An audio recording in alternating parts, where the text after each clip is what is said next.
Good morning, everyone, and that was a beautiful scene, but sadly we are in a bit of a rush to leave it because I've just heard some impala's alarm calling up ahead. My name is Scott, and it's good to have you with us. On camera with me this morning is Jean-Dre, and like I said, I've just heard some impala alarm calling. It doesn't sound like they're too far away, and who knows what they've seen. Possibly a leopard, possibly lion. There's only one way to find out, and that's for us to go up and have a closer look. I've also heard go-away birds calling up in this area, and we just need to try and get there as quickly as possible. It's a little bit thick in here, but we're going to try our best to get to these impala alarm calls, or at least a little bit closer to them. It's a crisp morning here in the Sabi Sands, nice and cool, and this is a live safari, so it's happening this very second, nothing scripted.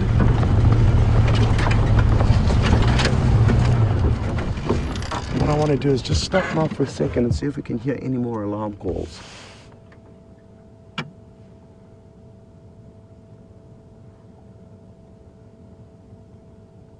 Now, if any of you may be joining for the first time, it's important to know that it's not only a live safari, but it's also interactive. And you can send through questions or comments at any stage. And to do that, you would hashtag Safari Live on Twitter, or send an email through to questions@wildearth.tv. We can hear a go-away bird calling up ahead. Quang! We just need these impala to give us one more call to help us get a bit closer to wherever they were alarming.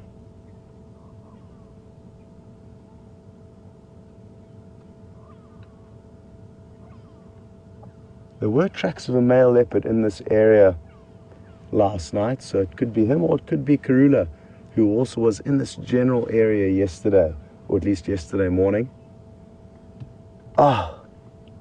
That was so exciting. We were sitting there waiting, watching those saddle-billed storks at the Djuma waterhole, and then I heard the impala alarm calling, and rather than rushing off immediately, I thought I'd continue to listen to try and pinpoint exactly where the impala's calls were coming from, but I didn't do such a good job at that because, as you can see, we can't see the impala yet.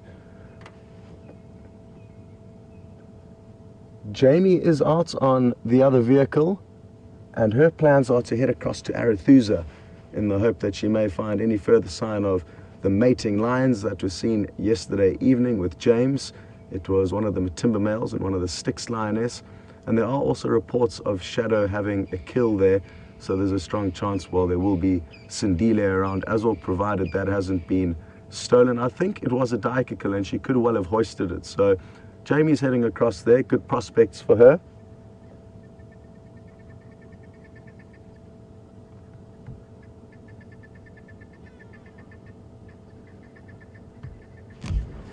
Now I'm at a loss as to what to do. It's quite a big block that the impala's calls were coming from, and as you can see, quite thick. I think what we should do is continue on and see what else we can find. But the good news is, what we're probably going to do is actually sit here, and that's because Jamie has already found an animal that she would like to show you and say good morning to all of you. So we'll send you across to her and hopefully have some good news for you when you get back to us.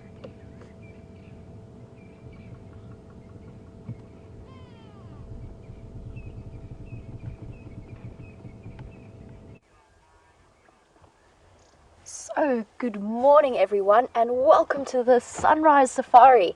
And what an exciting start we all had with Scott listening to the alarm calls. So I know that he's going to be following up there and just having a nice listen. So in the meantime, we have this lovely bull giraffe who is hiding away from us slightly, but he's got one broken ossicone, which is the horns that sit on top of his head, probably from fighting. I'll try and reposition and get a better view, but he is being very shy this morning. But before I do that, For those of you who don't know, my name is Jamie, and I have the aardvark on camera with me this morning. And as Scott mentioned before, we are making our way across to Arethusa to see if we can follow up on those lions from yesterday afternoon, as well as Shadow and Sindile, who were reported to be on a kill around the lodge. So I'm very curious to see what's happening there, and I think potentially we have a really exciting morning up ahead, so I hope you are all as excited as I am. For now, I just want to see if I can maybe get you a better view of this giraffe. He's tucked away behind the bushes. I just want to show you how he's broken off his one horn. It is a nice mature bull. Oh, he's coming for us. Maybe it'll make life a little bit easier. Hello, big boy.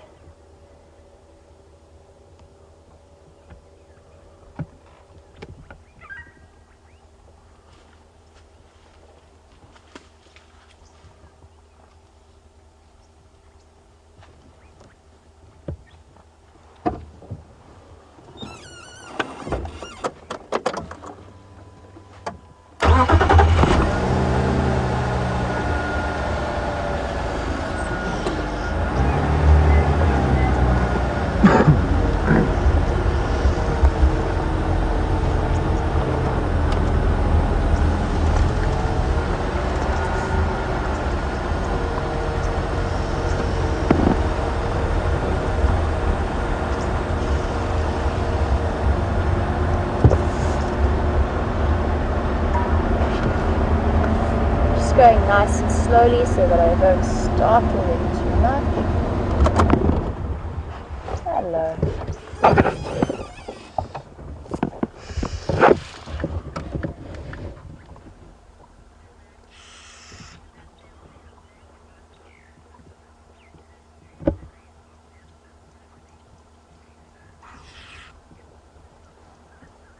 So here you can see that he has snapped that ossicone almost completely. He's bent right over, and that will heal, but probably that will always be slightly skewed.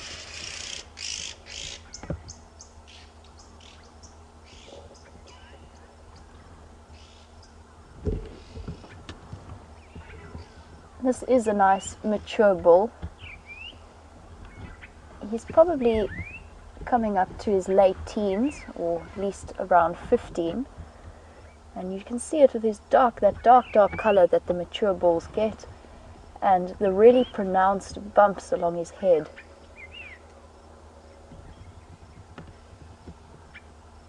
And when they do reach this age, they do start to exude quite the odor at times, especially when they find a female in estrus.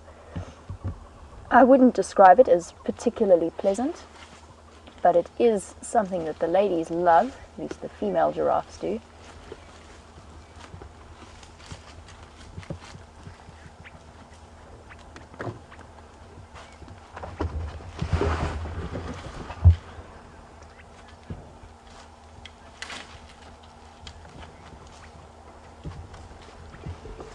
So, as this guy disappears slightly out of our view, we were focusing a little bit on that broken horn, and Jamie was actually wondering what the purpose is behind those horns, or those ossicones as they're actually known.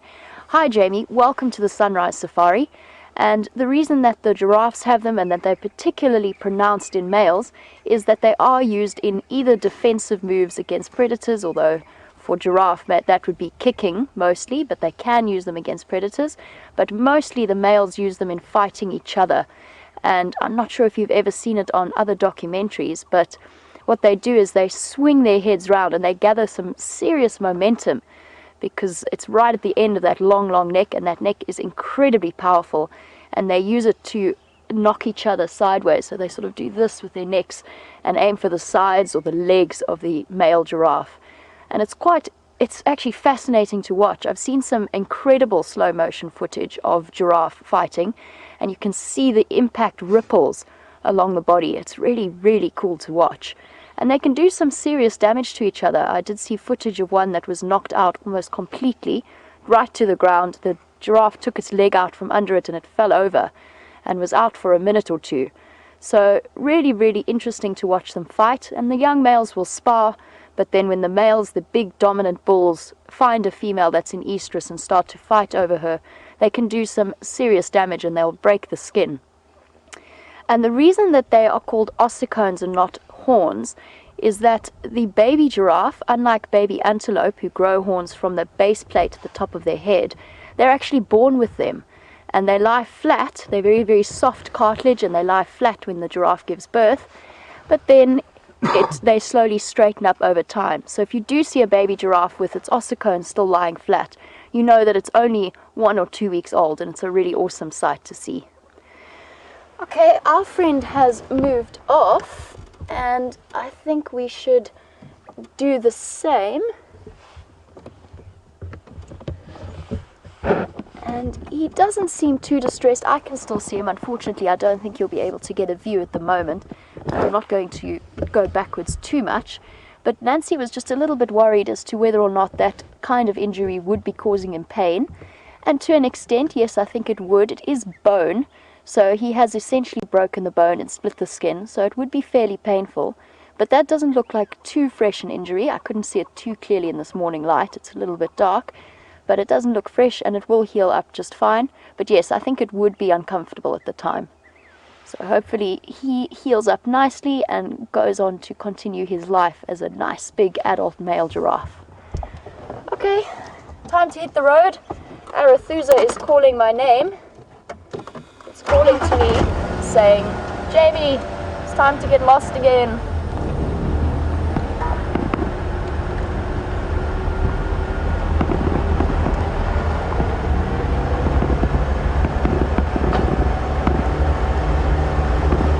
Ossicone, ossicone, ossicone, ossicle. That's a cool word.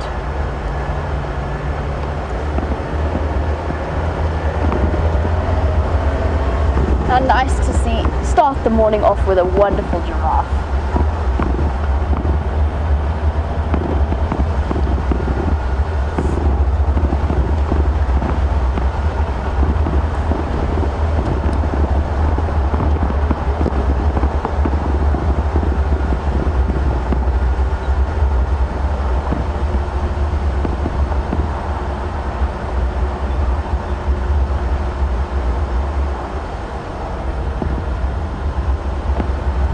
So as I mentioned, Arethusa is calling my name, and it is telling me to come and get lost somewhere around in the area. And Jamie was just wondering if it's taken me a long time to learn the twists and turns, and I can quite happily confess that I haven't learned the various twists and turns of the reserve. Juma's fine, it's fairly easy to navigate, the roads are pretty simple, and I think I've got Juma down now. But Arethusa is a completely different story. I know vaguely where the boundaries are, but beyond that I couldn't tell you where I am at any one point in time. I have a nice map on my phone, and provided I start in one place that I know, I can sort of follow along. But I certainly wouldn't claim to know exactly where I'm going on Arethusa.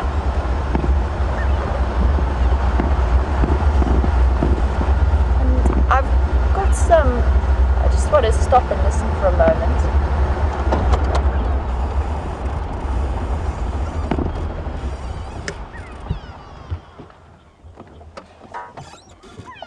Also got some grey go-away birds shouting in the morning, and it is a nice crisp and cold morning at chilly 10 degrees, which I'm certainly feeling today. And I also started off my morning with alarm calls. I actually, just as I was on my way to Arethusa and you guys were with Scott listening to the impala shouting, I heard the grey go-away birds going mad, the hornbills going mad as well, and I went rushing off-road. Poor Andrew had to bounce around while he was still struggling with his morning setup, and we went bouncing into the bushes only to find a spotted eagle owl was the cause for concern. So you never know exactly what the birds are trying to tell you, but it was an interesting moment. Unfortunately, the owl flew away before we could get a good shot, so just before we started the sunrise safari. But I don't think these guys are shouting at anything too serious. I did see a small raptor fly past. It's gone now, but it just shot past out of the corner of my eye, so I think they might be shouting at that bird.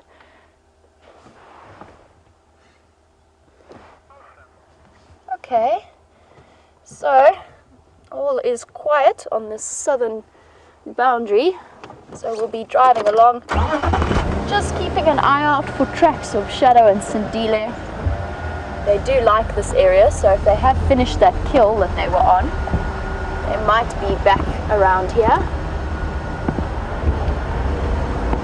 And if you see me struggling to change gears, it's because I've managed to re-aggravate a sore knee, and it is my left leg, so it is complaining a little bit at me. Nothing too serious.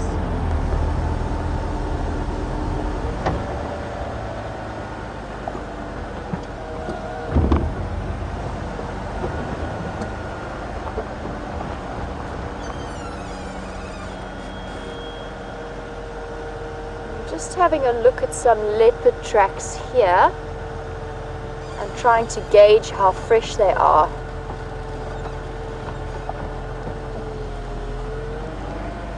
They look like they have been driven over, but this is a very, very busy junction.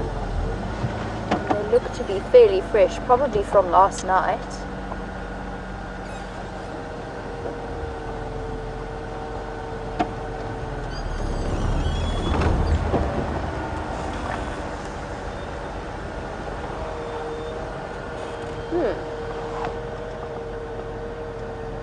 So I mentioned that the grey go-away birds could be shouting at a bird of prey, but I do see these leopard tracks moving off into this block.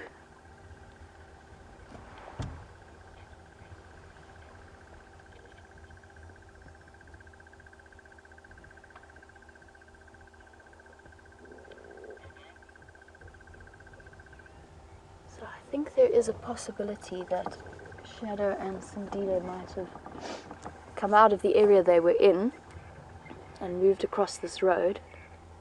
These do look very fresh to me.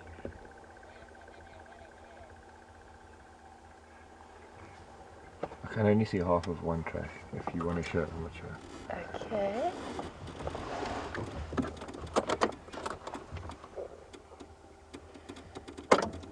I'm just going to reposition slightly so that I can show you these tracks properly. I'll move on so that they side on. Would that be okay, Andrew? Yeah, that'll be good. Yeah.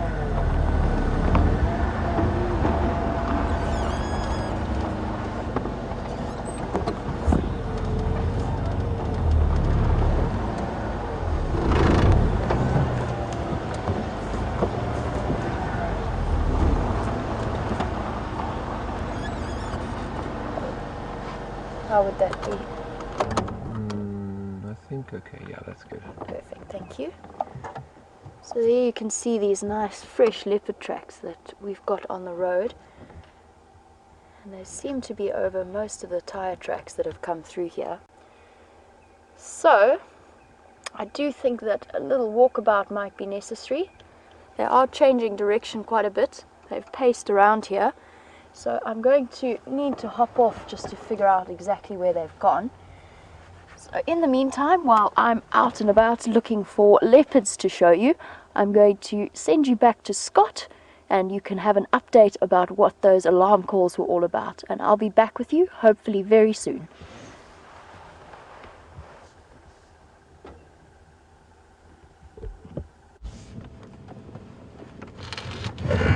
We're still in the same area of where we had the impala alarm calling, but sadly haven't had any further clues from Mother Nature and all her friends. But the good news is that Jamie has found some leopard tracks, as you're all aware, so that's wonderful news, and I hope she has some luck with them. I think we're going to continue working this area now. It's a tricky one. I was just chatting with Jean-Ray. How much time to invest listening once you have heard alarm calls like that? I'm fairly certain there's a predator here. The tricky thing about this area though is that it's a very big block where there aren't many roads taking us through it. So we can't really drive around and look very easily. To drive through this thick vegetation is quite slow and painstaking. You can't cover enough ground, and it's sometimes better to just stop and listen. That way, if we heard any further audio, we may get an idea of which direction that predator was moving in by comparing the initial audio to the next audio that we would hear. But we need to hear that audio in order to get those clues, and like I said, we haven't. So we'll probably continue now and just hope we get lucky. But there must have been a predator somewhere here. The go-away birds and impala were alarm calling very intently. James is also out on tracking team trying to help us in the general area, so we're not alone on the search.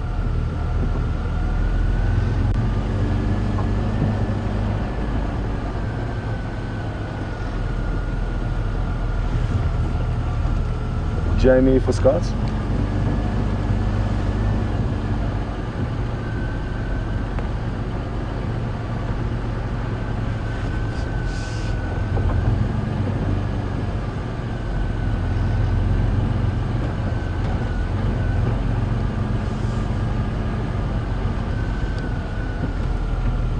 The wonderful thing about this time of year is that you can see so far into the bush, and especially you can see the silhouettes of the marula trees,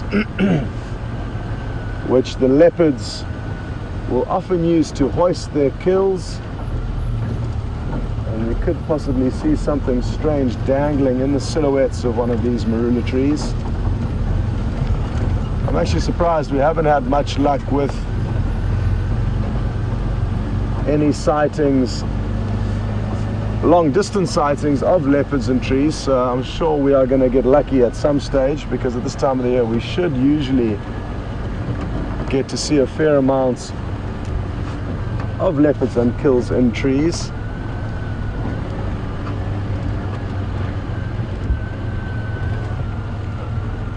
Well, I'm happy to hear that Junebug and Janet got very excited by the alarm calls that we heard initially, and it may have actually been these impala now that we did hear alarm calling. It was hard to pinpoint exactly where they were.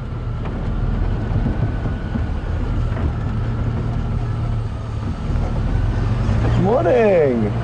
How are you guys doing? Good, are you? Very good, thanks.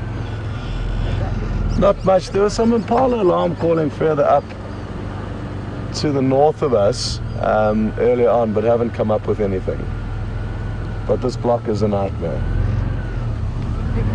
Cool, guys.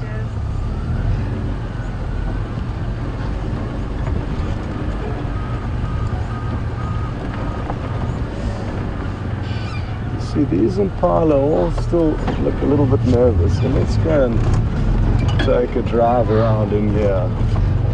These must have been the ones that were alarming earlier, and for lack of better options, I think we may as well go for a quick drive around in here. You may be able to hear some alarm calls now continuing, and they may at least be able to give us an idea of where this leopard was seen. They are looking quite intently. You can hear those alarm calls now, so they're probably still a little bit worked up from seeing it earlier. What do you guys know? Where is the leopard hiding?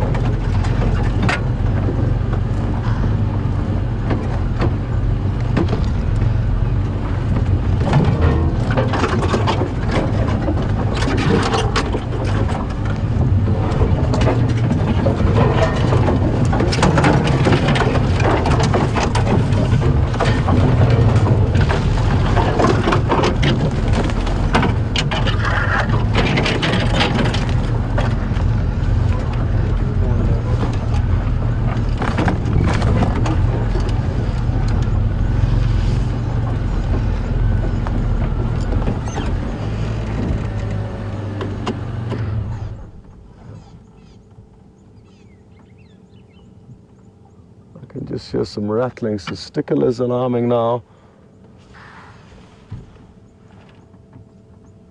What on earth? earth do these impala know? They are still letting off the odd alarm call, but that could be because they're still a little bit worked up from seeing whatever they saw a bit earlier. Now the fact that there's a few vehicles here is continuing to make them nervous.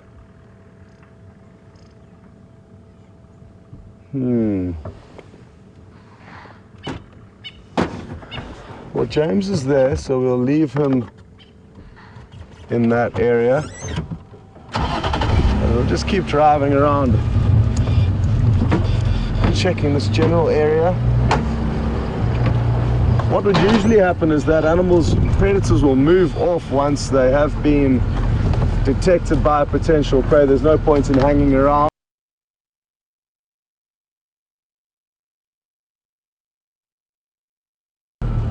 And usually to prevent the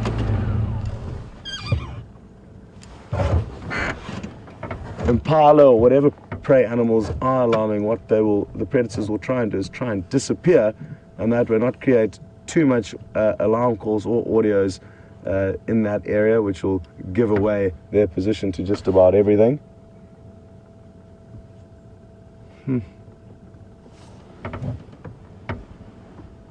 Where could this animal be?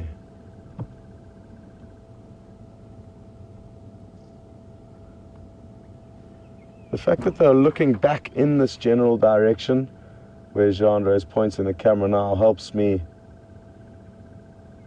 to think that it was at least seen in this general area, but where it would have headed from there is impossible to say.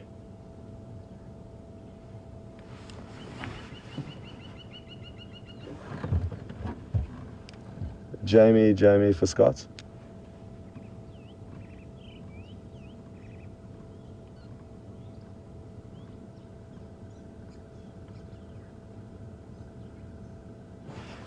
I'd just like to try and get a good idea while we sit and listen here as to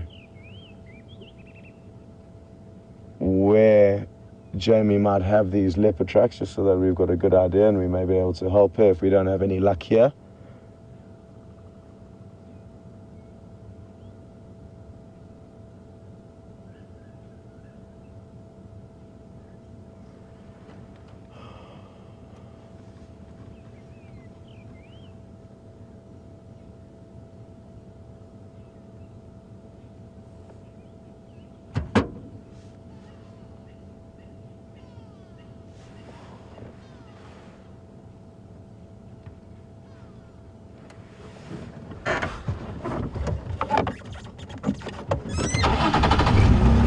Okay, well, I think we should continue now.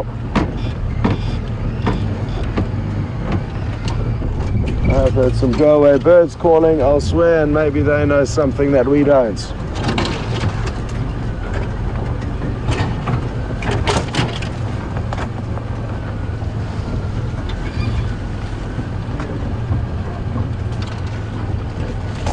Copy that. Please could you give me an update as to exactly what tracks she had and where they were heading?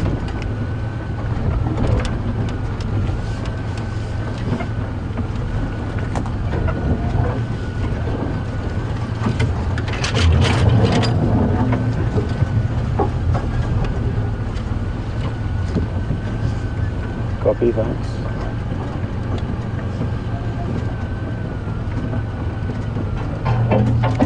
Male, female.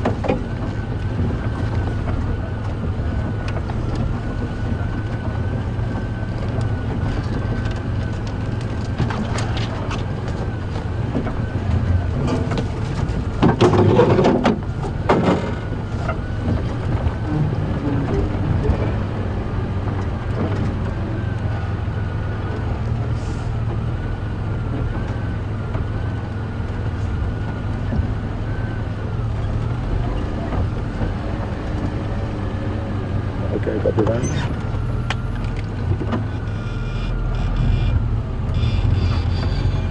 Okay, well, I wasn't aware of exactly what tracks Jamie had, so it's important to find out. And now that I do know exactly what's going on, we're probably going to head in that general direction. It sounds like tracks of Shadow and Sindile. heading into Juma from the boundary of Arathusa. So we'll head across there and see what happens.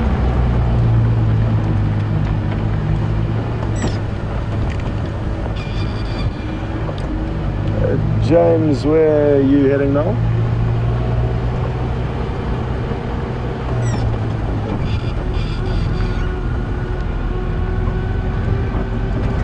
No, that's perfect. If you carry on there, I'll head towards Shadow and Sindile's tracks. Okay, well, great news.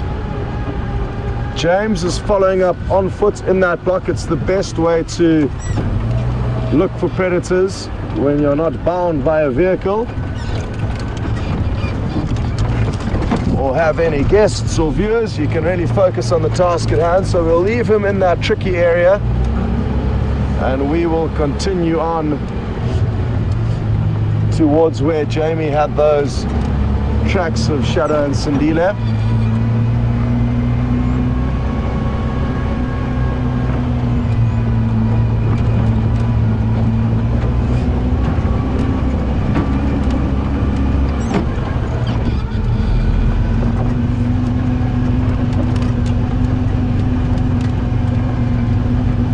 And we've just got a question through from Joyce now, and it's one that I've never had before, so thanks for sending it through, Joyce. Joyce is interested to know if any of us will guide guests and as well not only do this, and yes, I would certainly be more than happy to, but I've yet to do so whilst since I've started working for WildEarth. And I guess the contributing factor to that is that we haven't always been working a 6-week on, 2-week off roster, which is the general rotation that one would work when working in this industry. And because we haven't really had the correct amounts of staff, we've been working for a lot longer periods in that, not getting as much leave as we would typically get, and that leads us to make sure we enjoy our leave and not do any extra work during it.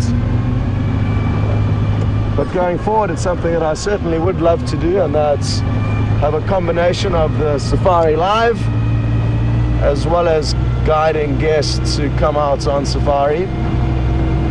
And I guess that's what I plan to do in the future years. Take people from all around the world to wherever it is they want to go in Africa and abroad. That is kind of what I'm aiming towards, to privately guide guests in different locations, not be based at any given camp, but rather follow guests from camp to camp after having pre-planned their itinerary, and make sure you tailor-make really wonderful safaris depending on your client's needs. But for now, I am focusing on this as a full-time job, and like I said, those are just future plans for myself, Joyce. I'm not sure if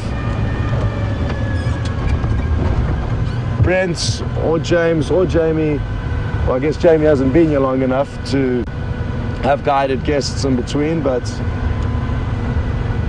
if any opportunities do pop up for us to guide between our Safari Live jobs, I'm sure most of us will take those opportunities. But after having been out here for 6 weeks, not seeing any friends or family, it's nice to take some time off and get out of the bush and go and enjoy a bit of normality.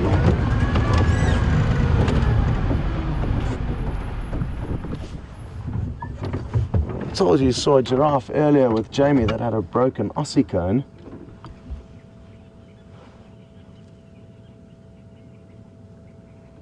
And it may be the same one as this, although I can't see the broken ossicone yet.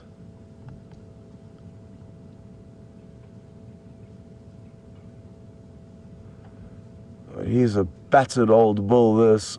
Oh, he's looking a bit battle scarred. Let's watch closely here. I'm not sure if he's actually eating these leaves or if he's chewing the cud. And if he is chewing the cud, we'll get to see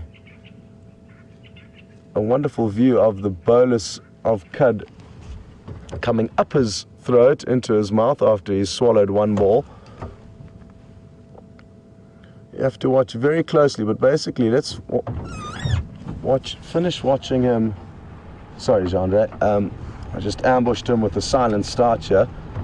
Let's watch closely now. As he finishes this current mouthful that he's feeding on, we'll see him swallow. And then watch very closely on his throat. You'll see the next bolus pop into his mouth.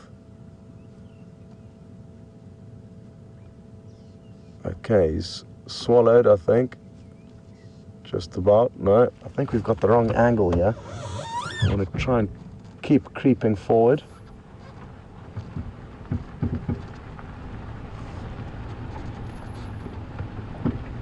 If we get front on, it'll be wonderful. Okay, this should work. I think he's just swallowed, so watch closely on his... Oh, no, I think we missed it. It just went into his mouth again.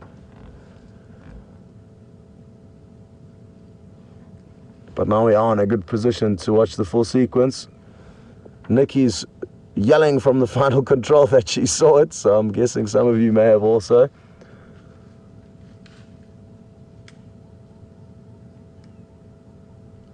So what this can tell us, or what it does tell us, is that just like the buffalo and the impala, the giraffe is a ruminant that chews the cud. There's a four-chambered stomach, which creates a very effective digestion process, and their dung comes out for highly refined. Okay, swallowed. Now watch the throat very closely. Boom. There we go.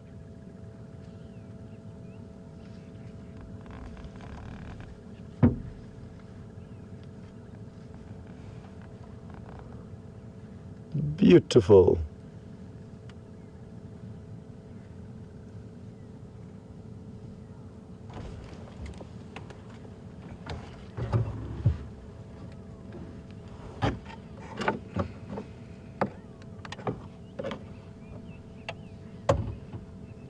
Well, a big thank you to the Siberia Zoomy, who's controlling the Juma waterhole camera at the moment.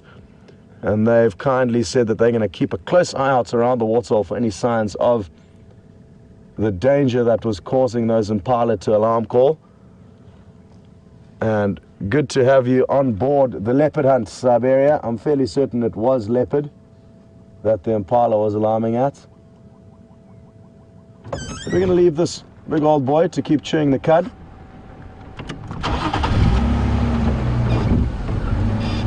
Enjoy your breakfast, and we're going to continue and try and get onto these tracks of shadow and cud.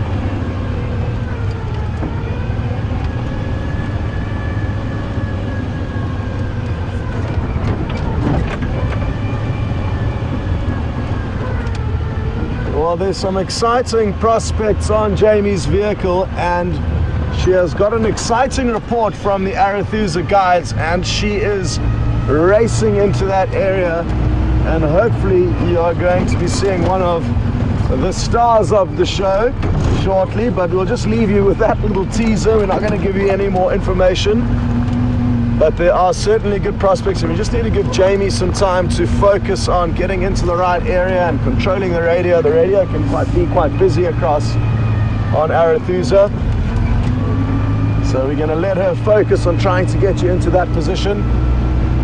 But it is an exciting one if she manages to pull it off.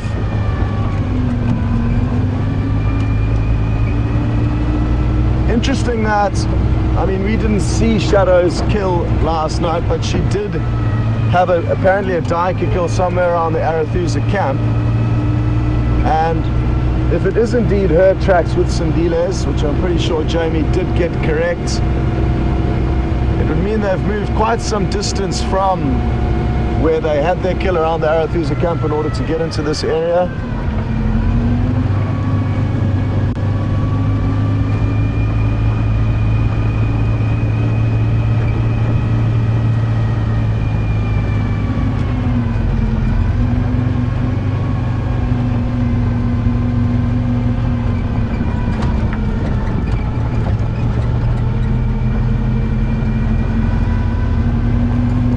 always like hearing if we do have new viewers on Safari Live, and we've just got a tweet through from Sharon who says she's been watching for a week now and loving every moment of it. So good to have you with us, Sharon, and keep spreading the word. I can't stress enough that the more viewers we have, the more places we can take you. So we all need to team up together and try and inform people about this interesting product, because many people don't have a clue that it even exists. And like I say, by letting more people know about it, it will mean we can hopefully take you not only around the Sabi Sands, but numerous incredible wilderness destinations within Africa.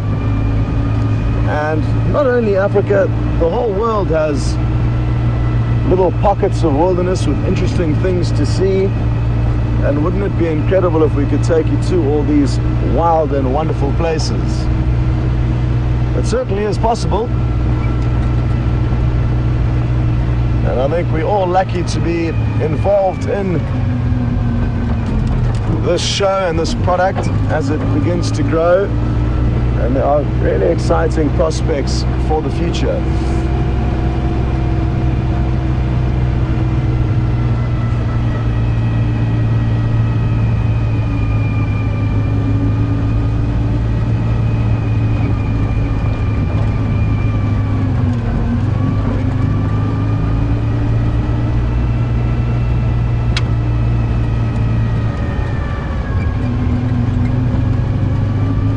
As we're approaching the area that these tracks were in, we need to check carefully and make sure we don't overlook any tracks.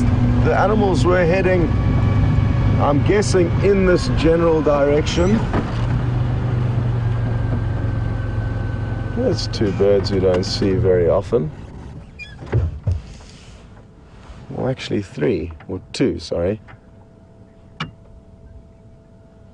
You'll notice this hornbill doesn't have a bright red or yellow beak like the others that we more commonly see out here. And that's because it's the southern grey hornbill. So that may be a new one for the bird list. And then off to the right, we've got a white crowned shrike further right in this dead bush at about 2 o'clock. There we go. And we might need to rush you off to Jamie shortly. Oh.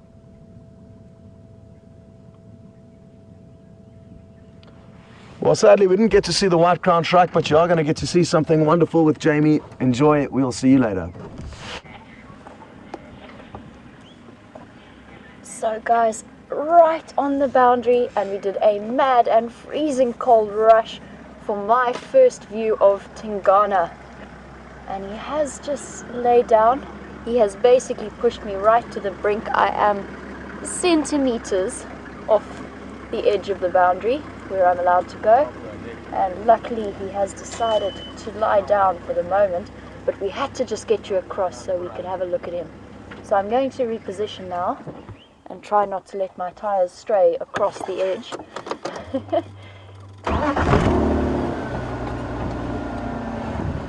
Something of a mad rush to get here, and Andrew did a sterling job of staying on.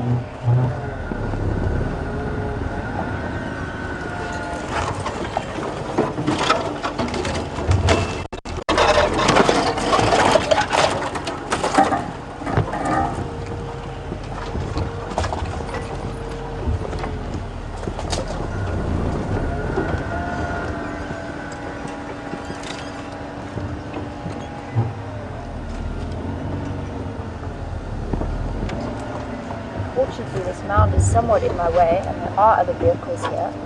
And you let me know when you can give you his head. That's decent, that's decent. Thank you.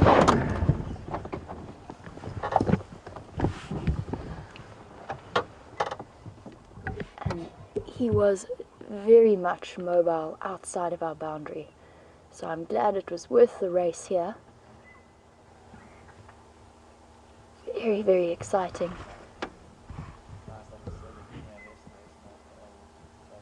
And he is spectacular looking. It's my first male leopard on Juma, or on Arethusa, He has only just laid down. He was busy walking. I was a little bit worried we were going to lose him. And he is just checking out the other game drive vehicle. Not too bothered though. I'm sure he's going to continue on his mission in a bit. But wow, he is massive. A seriously impressive looking male. And as far as I know, and I'm sure you could correct me if I'm wrong, he's somewhere around 9 years old. So right in his prime.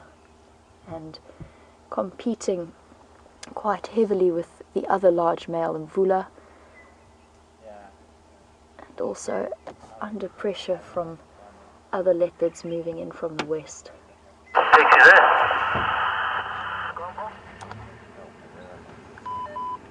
Sorry about my radio, guys. We're just checking out different methods of communication in this area. It's interesting that it's just sprung to life because it wasn't working a couple of minutes ago.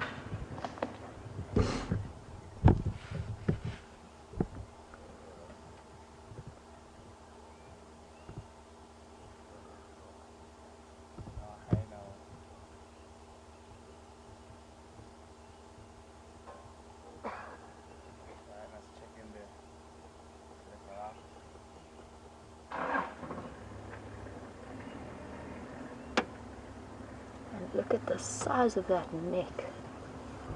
Seriously powerful.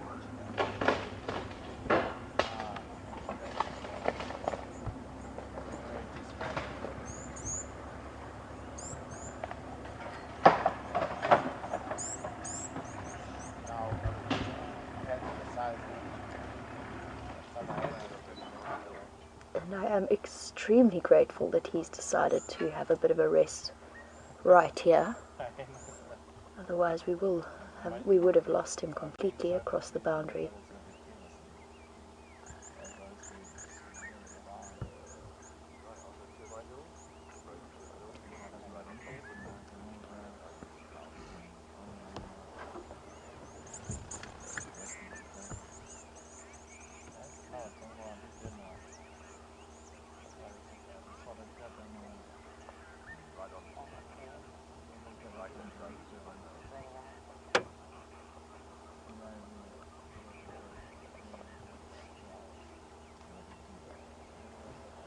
So I've got, oh, there's a hyena.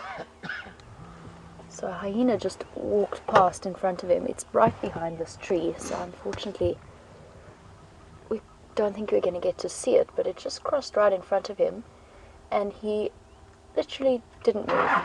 He couldn't even be bothered by it, which was interesting. He barely even acknowledged its presence. So obviously not feeling terribly threatened by that particular animal. So hyenas and leopards will compete, and there are often stories of leopards losing their kills to hyenas. But when both of them are simply out and about patrolling their territorial areas, then there's not too much reason to bother each other. And a big male leopard like this could definitely take on this hyena. So I don't think either of them are willing to risk the conflict. But just while we've got this great view of him, and he did sort of pop his head up for us, Angie in Ohio has sent me some information about his specialization in aardvark kills. Apparently the regular viewers of these safaris have... Okay, we've also got elephants. It's all happening here on the western boundary of Arathusa. Anyway, Angie was saying that he specializes in aardvark kills, and the regular viewers have seen him on a couple of these kills. And it's always interesting to see how individual animals tend to specialize in different ways. So he's adapted to taking out aardvarks, and you find that leopards do target individual prey species, and there are certain lion prides that specialize in killing other animals.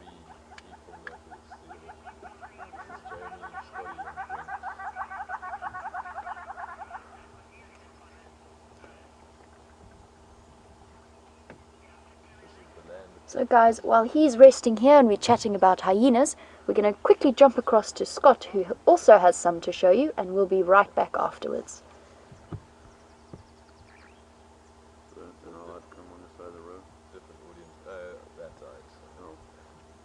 We've just gone live, but there's tracks of, I think, Shadow and Bantuan heading into Vuya's here, so I'm just going to follow these in Nisi. Have a good one, Ryan. Welcome back, everyone, and we are in the area of where Jamie had tracks of Shadow and Cub, and there's 3 hyena moving through this area. They can probably smell that the leopard have been here, and who knows, maybe Shadow's made another kill. I'm trying to stop to get you a visual of these hyena. It's very thick in here, but Jeanre's onto it. And you may get a glimpse, oh there we go, well done Jeanre, of some movement through this area, and I'm fairly convinced these hyena know something about the leopards and what's happening with them. So we're just going to keep an eye on them and in this area. And so happy to hear that you've got to see Tingana, and we're going to send you back to them and hopefully call you back once we found Shadow and Cub. We'll see you later.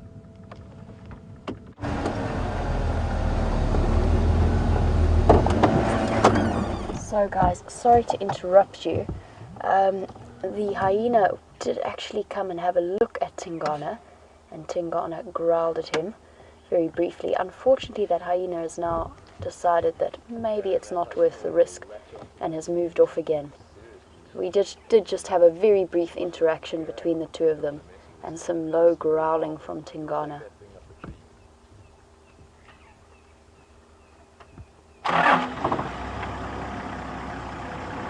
But I think that hyena has decided to skulk off. We didn't have the greatest view of it, but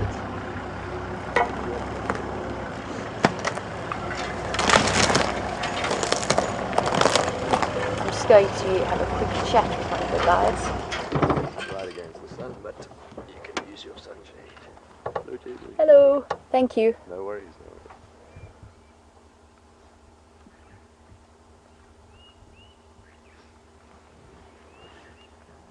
Yeah, so unfortunately it seems as though that hyena has skulked off. But when I saw the growl that Tingana offered and the baring of the teeth, I think I would have done the same thing. It was a very prudent decision on that hyena's behalf.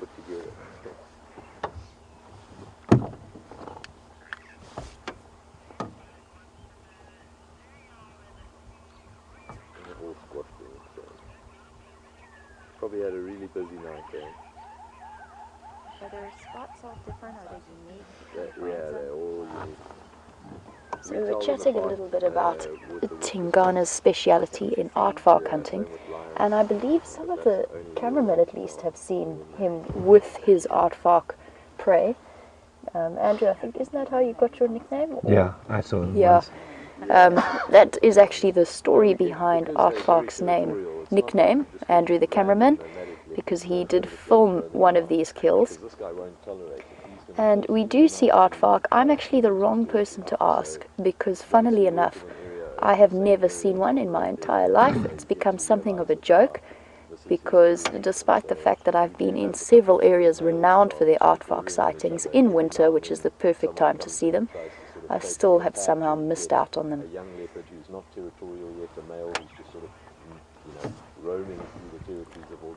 And the reason that winter is such a good time to come and see aardvarks is because they actually start getting active a lot earlier in the evening, and sometimes even in the late afternoon.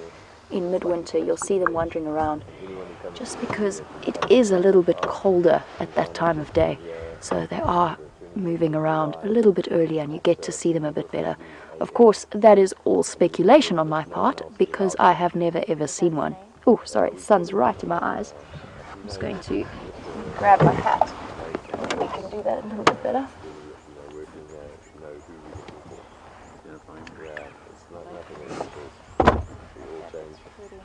What does that mean? What does Tingana mean? So, for those of you who have joined us for the first time, and I know our view isn't fantastic, there's some questions about which leopard we are looking at. And we've actually got Tingana here, so one of the big male leopards. So not Sindile, although I know that Scott is following up on his tracks. And I promise you when I can, I will reposition so that we can have a bit of a better view. But the other guides were here and they did very kindly call me in. So I'm just giving them the best chance to view him. And then we can move in when they move out.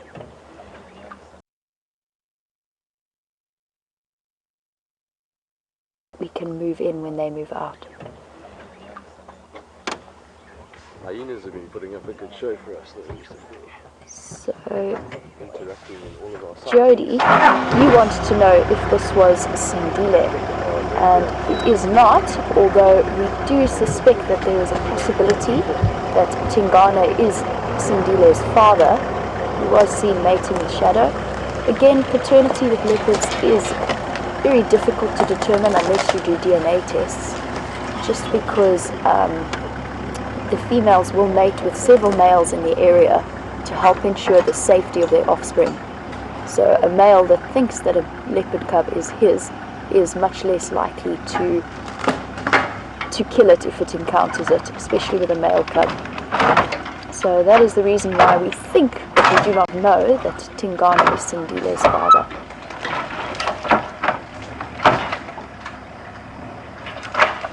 And if you are joining us for the first time and you are a new viewer, don't forget that you can send through any questions or comments that you might have on #SafariLive on Twitter or to questions@wildearth.tv. And what you are seeing right now is happening right here on the Sabi Sands. So I'm going to just going to double check that that guide is leaving the sighting. I think he might be. And then we can start to reposition and figure out which way to go. I'm going to try and shift into the spot that he was in. Unfortunately, that might mean some serious thorn action for Andrew, as I do.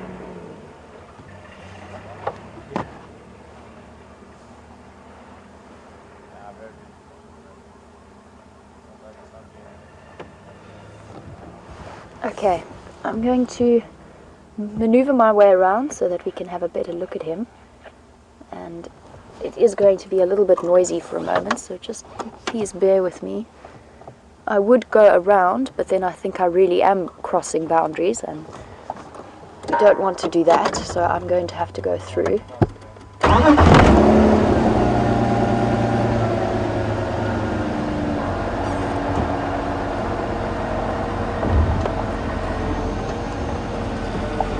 Good, Andrew. All good. We're going to get stormed. Probably.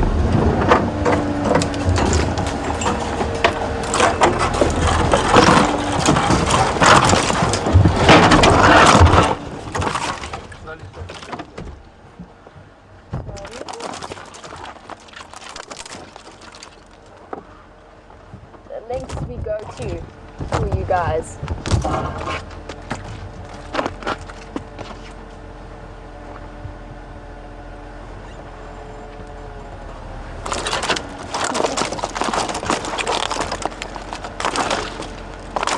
This is our level of dedication for all of you guys to getting a good view.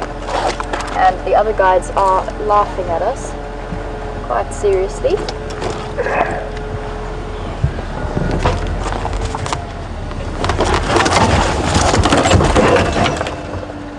I'm going to have to reverse a bit, Andrew.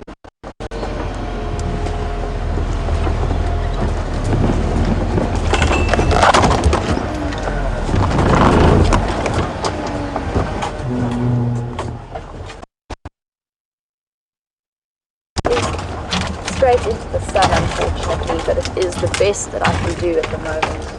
How's that? That's good. That's good.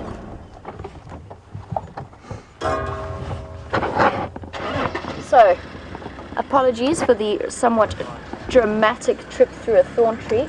I think we should all put our hands together for Andrew, who survived a near-death experience there. But we have made it, and we've got quite a nice view of this wonderful leopard. And you can see he doesn't seem bothered by our bundu bashing is how we term it in South Africa. He doesn't seem terribly stressed out about it. In fact, I'm sure that secretly he's having a quiet chuckle at the lengths we will go to look at him.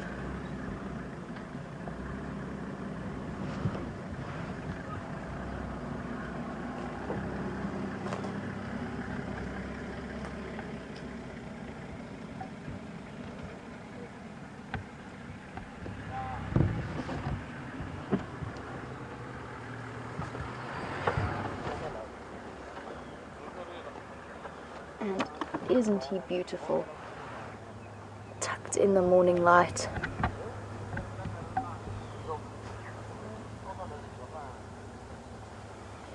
You can see his whisker pattern, quite nice.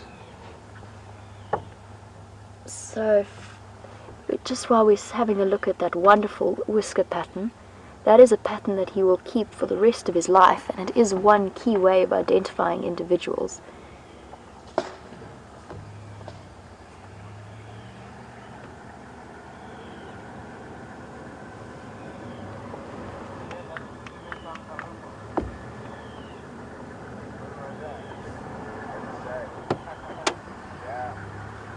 And he does look very, very peaceful.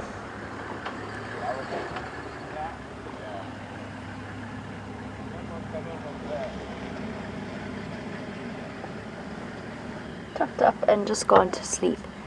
And I do wonder what goes through a leopard's head, that he was on such a mission this morning when he was first called in, which is why Andrew and I had to do a seriously manic race to get here.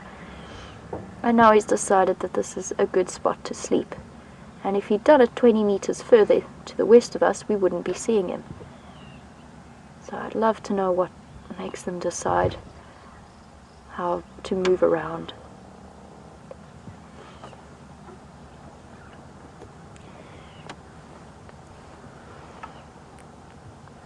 And the size difference between him and Karula, and for those of you who might have missed the last few safaris, we did have a great time with Karula yesterday morning on a Steenbok hill that she finished from start to finish in probably something around an hour, but maybe even less, and all that was left was the jawbones. So we had Karula yesterday morning, and now seeing Tingana this morning, there is a serious difference between the males and the females. You can see those amazing weapons of his retracted now, but ready to come out when necessary. And they keep them, you can just see one claw peeking through there. And that's important for leopards and lions to have these claws retracted, because they need to keep them nice and sharp. And when you see them scraping along trees, when they stand up on their back legs and drag their claws down trees, that's more than anything else, that's to keep the claws clean and sharp and to remove any sort of dead skin cells or stuff that they've picked up from the ground, and just keep them ready to use. Because the way that the claws are tucked into that sheath, there's a sort of a cartilage sheath that surrounds them, and they slide in and out of that. And if they let too much dirt or anything gather around them, then they might have difficulty getting the claws out. And they are controlled by really powerful tendons that run all the way up the back of the leg. So they can use them to extract those claws when they're hunting something, to grip it, and then when they need to climb a tree, especially in the case of leopards, to drag their kill up and tuck it away in the branches of a tree. Excuse me.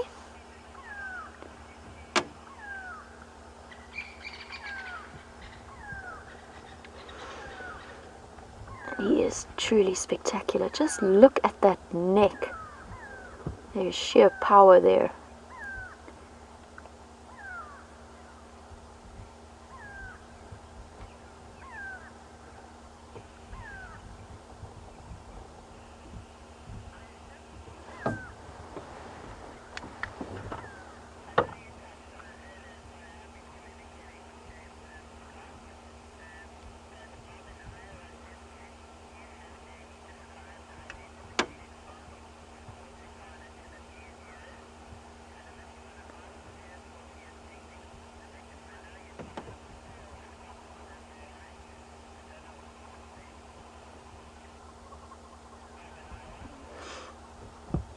So we spoke a little bit earlier about the whisker pattern and the spot pattern, and I'm just at the moment taking it all in and having a look at this beautiful leopard in front of me. But Bob was sort of like to know if I could describe his identifying features for the new viewers. And I'm actually going to put that question to the regular viewers. If you can tell me a little bit about what you find to be his identifying spot patterns and features on this leopard. I'm going to just sit and have a look with my binoculars. Unfortunately, I don't have a monitor at the moment, so I can't see as clearly potentially what you guys are seeing. But I am going to put... That was terribly inconvenient timing, Tingana. I was trying to look at your face, and now I've got your forehead, which will do, but it's not ideal. So yeah, if you have any information for me and for Bob about Tingana's identifying patterns, please let me know. You can do that on #SafariLive on Twitter, or to questions@wildearth.tv. And if any of you are new viewers as well, please let us know. It's always exciting to hear from you and hear your opinion and your questions.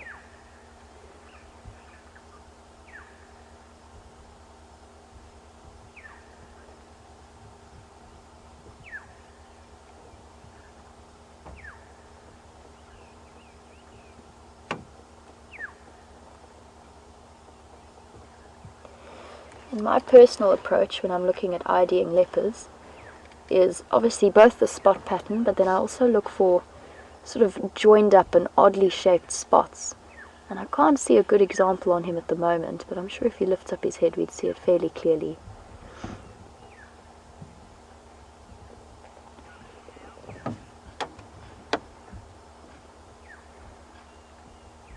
And that incredible tail,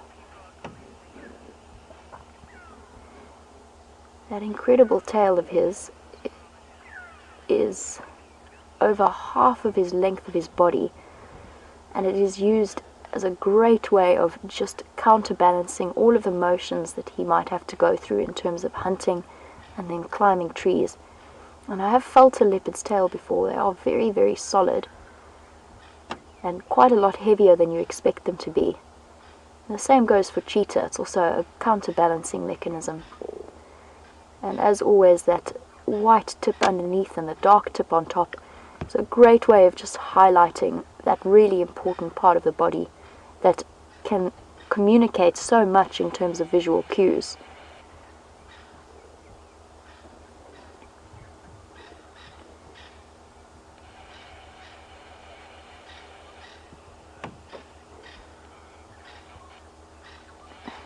And overall, just the most amazing animal.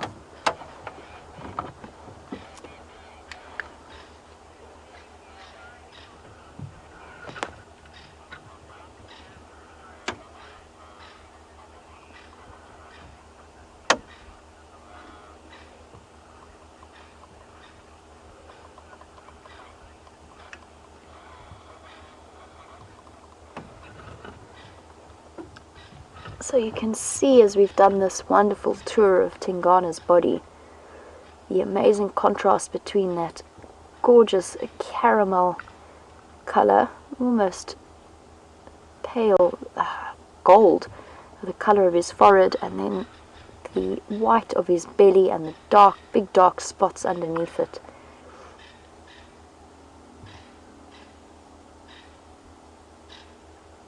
Those spot patterns so important in disrupting the shape of his body and just highlighting, and just not highlighting, hiding the fact that a leopard is moving through the grass and through the bushes. And that's so important for a solitary hunter that relies as heavily on stealth as these guys do.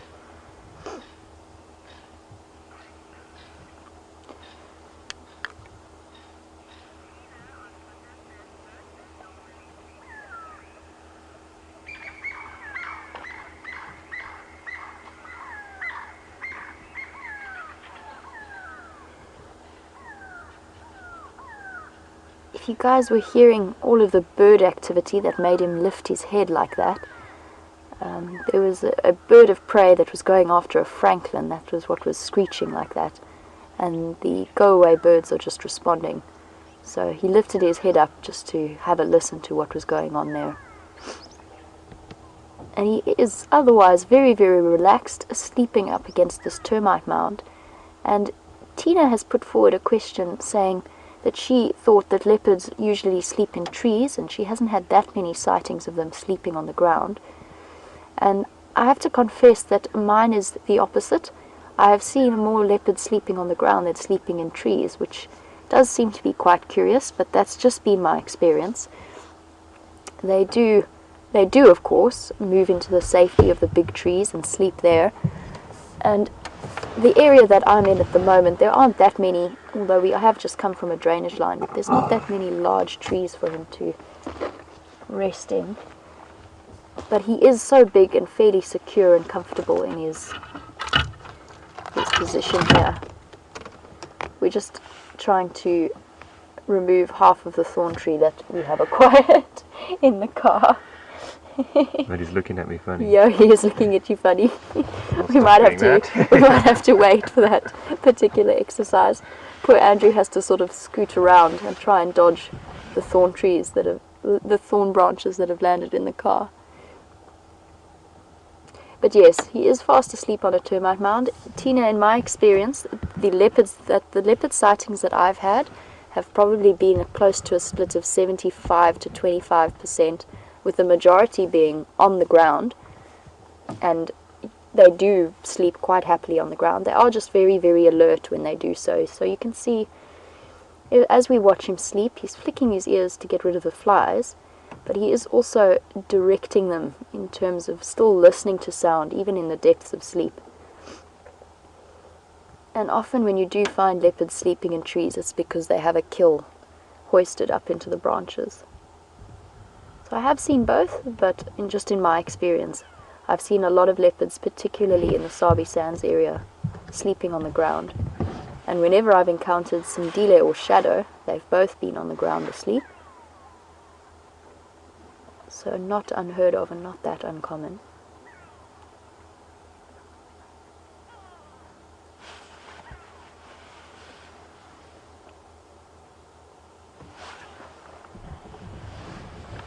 I can't believe the contrast between us rushing here because he was on a serious mission, and when I first pulled into the sighting it looked like we were going to lose him in about 2 seconds, and the fact that he is now completely flat cat on the termite mound.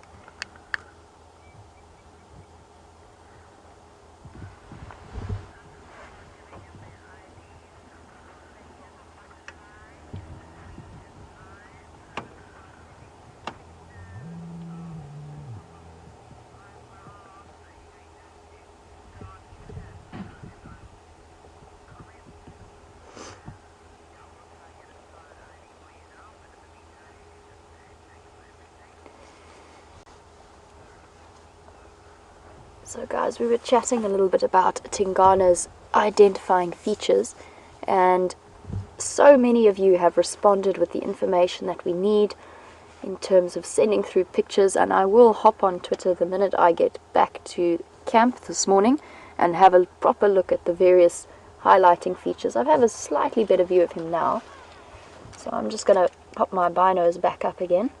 But thank you very much for that. As you know, I am fairly new to the area, less new than I was 2 weeks ago, but still new, and still getting to know the animals. So this is my first time seeing Tingana, so I'm very, very excited. It's also the first large male that I've seen on the Sabi Sands, and he is a truly impressive specimen.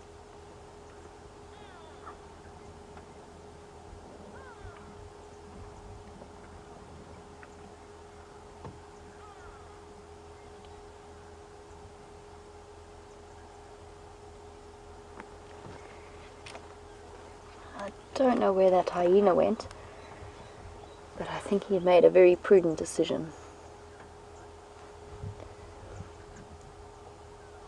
So in terms of charging speeds, if Tingana had wanted to chase after that hyena, leopards have one of the fastest, in fact the fastest of any of the really dangerous animals that we get out here. So this guy could cover 22 meters in a second at full speed, which is unimaginably fast.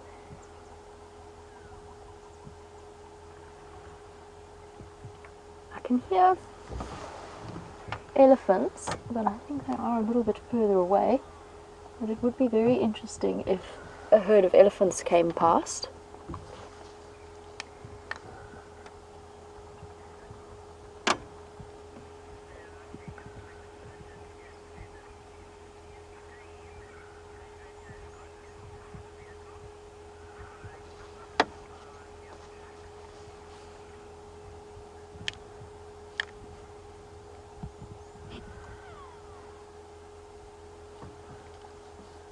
I'm very curious to see what happens if this elephant herd was to come in this direction. Now, typically, elephants tend to be fairly bad-tempered towards leopards and lions, and they can often and will chase them if they can.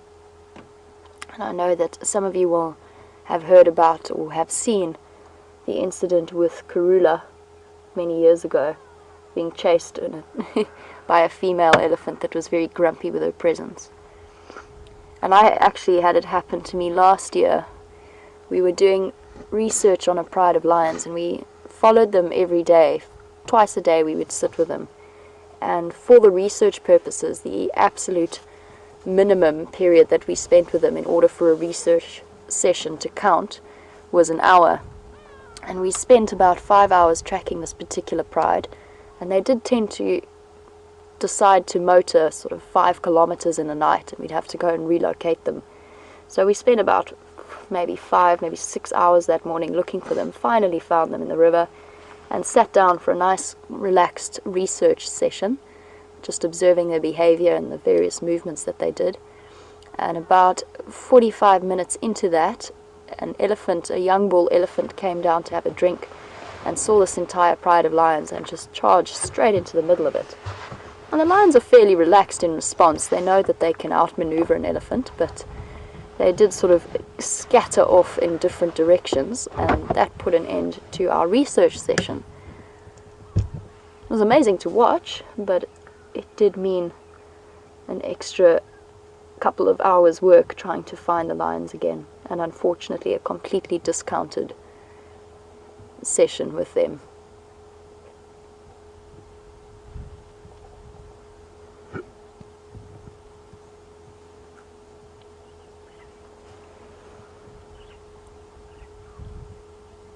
And for those of you who are wondering about the lions in the area, I will be following up with that at some point. I know we are very, very close to where you were with James yesterday afternoon on the sunset safari, with that mating pair of them, timber male, hairy belly I think, and the Styx female member.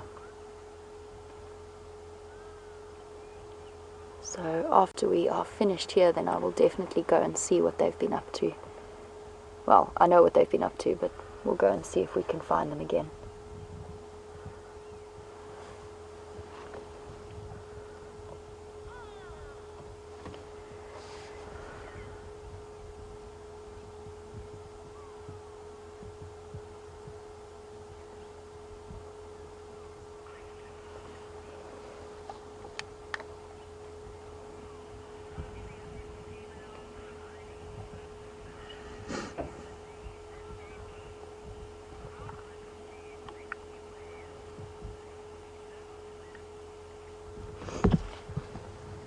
So I've actually just been sitting here having a look at this seriously impressive male leopard, and Lisa G has also read my mind. She was wondering how much I think he weighs, and I'm still trying to work this one out. I would say he's well in the region of 90 or so kilograms. He is a seriously impressive male, big neck, and I must actually double check. If you bear with me 1 second, I just want to see what the weight record is for a male leopard. He isn't the biggest I've ever seen, but he is fairly large. So I just want to grab my book and have a look at what the heaviest leopard is that has been recorded.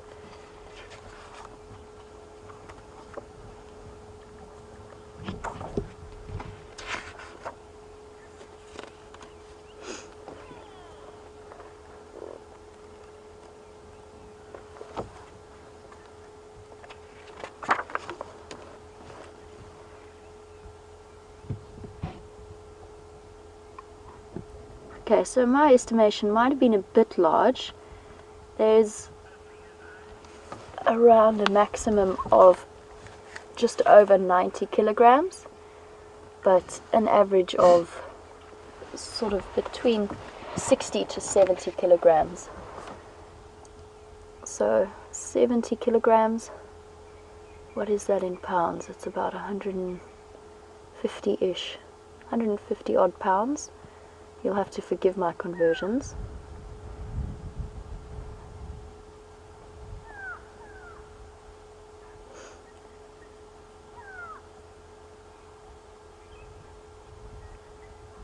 But some serious muscle. These creatures are unbelievably powerful. When you think of their ability to drag a carcass that weighs anywhere from 40 to 60 kilograms up a tree, and there are cases of male leopards dragging small giraffe up trees. They do that with just their mouths and then climbing up with their claws. It's totally mind-blowing when you think about it.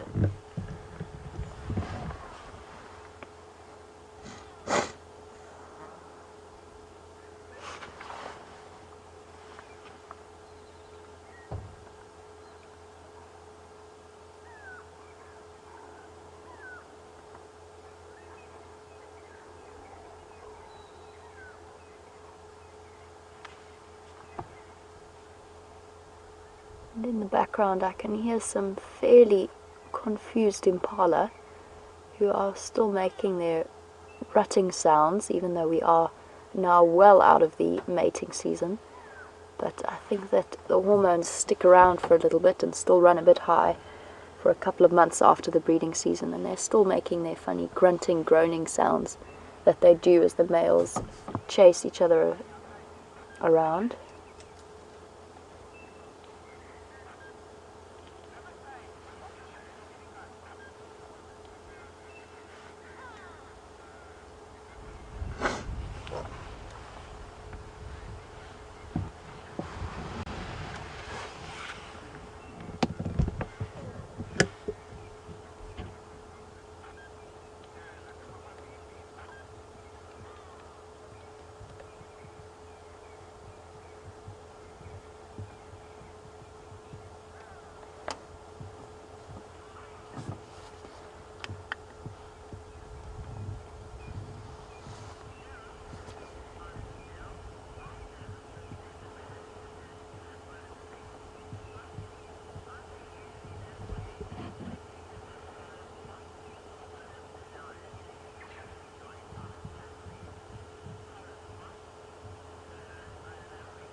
So while we're looking at those dark, solid spots around inside, within the sort of belly part of his body,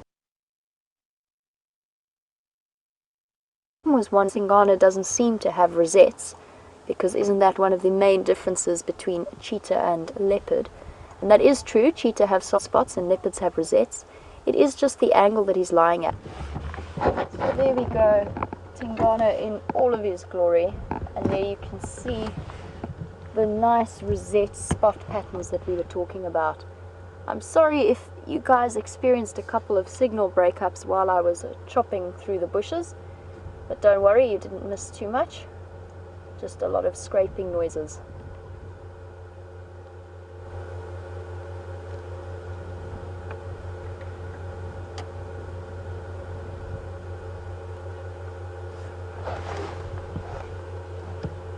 There you can see, I think Jim was the one who was asking about the solid spots that we were able to see, since we did only have a view of the mostly solid spots around his legs and his face. But there you can see the rosette spot pattern that is famous in leopards. And I'm just going to take this opportunity to remove at least one layer of warm clothing, because it has definitely increased in temperature since I went out, and I'm starting to feel it, especially whilst driving around this block.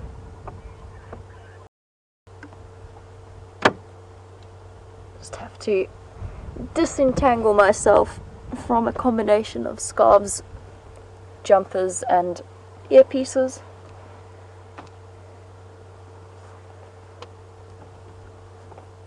Here we go. That will do for now.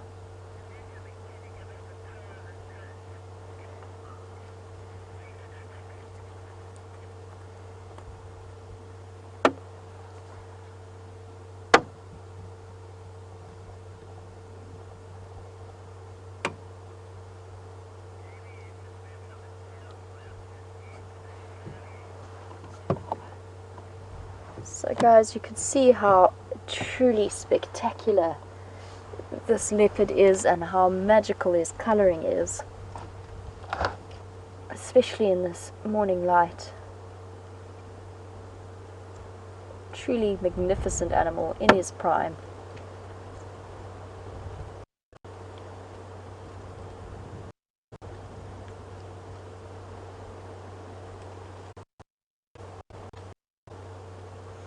I just can't get over the massive shoulders and neck that this guy has.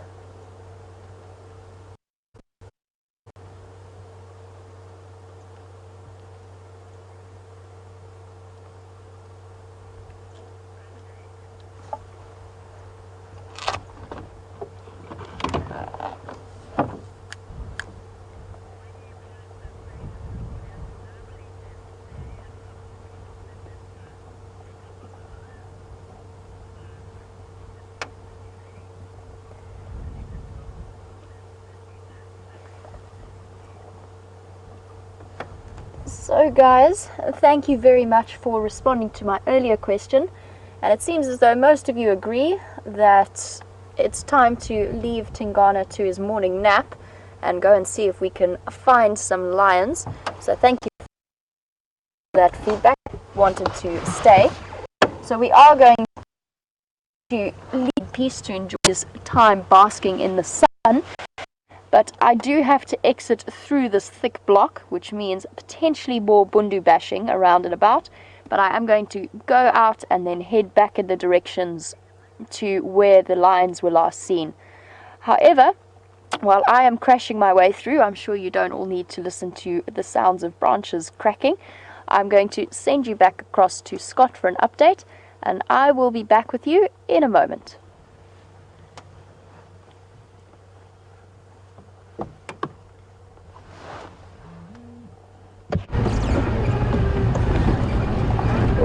Welcome back, everyone. Sadly, no major updates from Jeandre and myself, but it is a beautiful day out here and enjoying searching this area for anything interesting, really. I just heard a report that Aubrey found some fresh male leopard tracks. He says they're very fresh on Twin Dams Road, close to Mumba Road. So that is where we are heading towards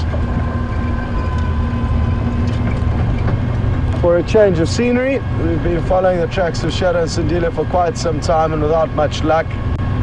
So we will accept defeat from those leopards and try our luck elsewhere by moving into another area. It's important that I mention that even though we focus on looking for leopards and sometimes lion or a lot of the predators which are harder to track down, it's not to say we'll overlook any other animals while we're on our way into those areas, or even tracks of other animals like elephants. But we do need to focus our attention on looking for these animals that are harder to find, because if we don't keep tabs of the leopards and their movements, it becomes very difficult to find them. So now at least we know Shadow and Sandila, a general area of where their tracks are, so people have a chance of successfully following up this afternoon when the animals may have changed or changed positions, making themselves more visible. And due to lack of any other leads, I think the male leopard around Twin Dams Road is a good one for us to now focus our attentions on. The hyena den site is not active this morning, otherwise that would have been a good option to pop our noses in there and see what's going on. But Texans just come from there, another one of the guides here at Juma, and he said it is inactive.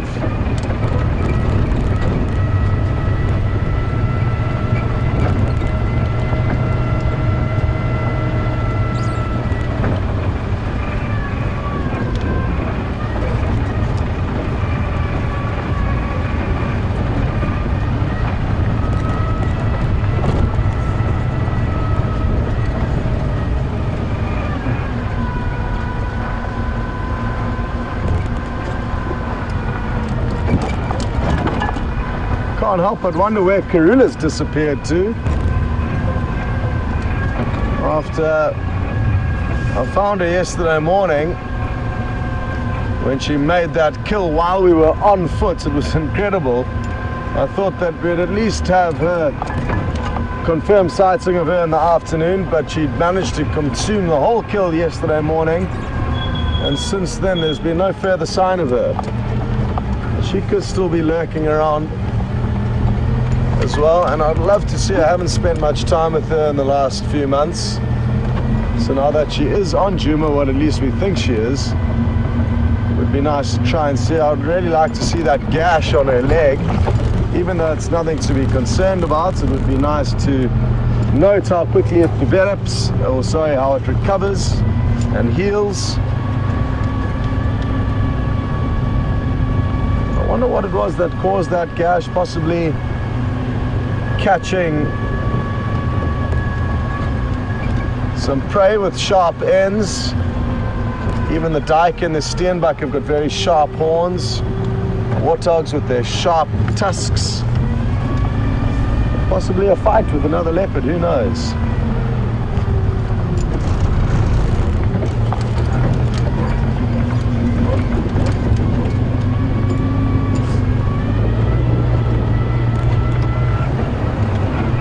We're only a few minutes away from those male leopard tracks, and then we'll be back on the hunt. It heads into quite a tricky area, but still worth us going and snooping around.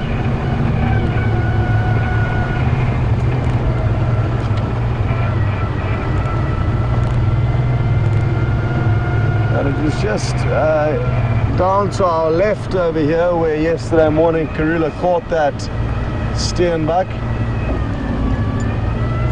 Just to give you an idea of exactly where the animals have been moving in the last few days.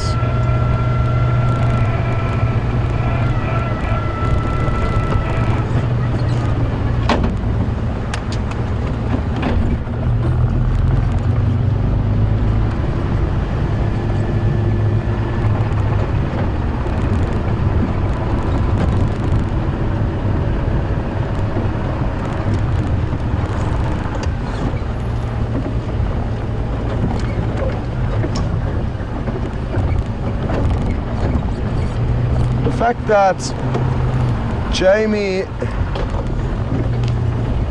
has been with Tingana this morning makes me think that it's either Mvula's tracks that Aubrey found, or possibly Kunyuma or Quarantine coming back for a visit. That would be a very pleasant surprise. But I'm guessing that it's in all likelihood Mvula, whose tracks Aubrey's just seen, judging by the territory that they were found in.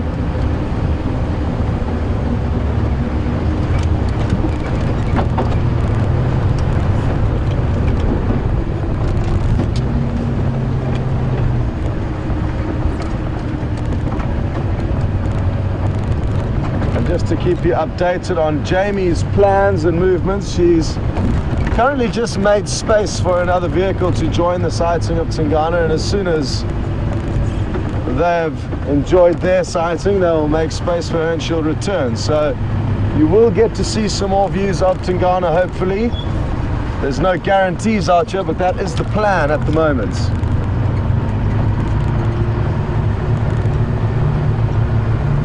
Yay! Not what we were looking for, but you may have got a slight glimpse of some warthog running off through the bush with their long tails.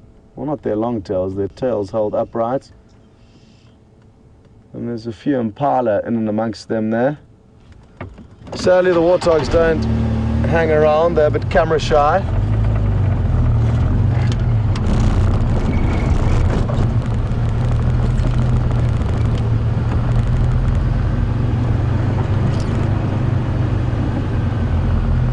So we will not force them into anything they don't want to do.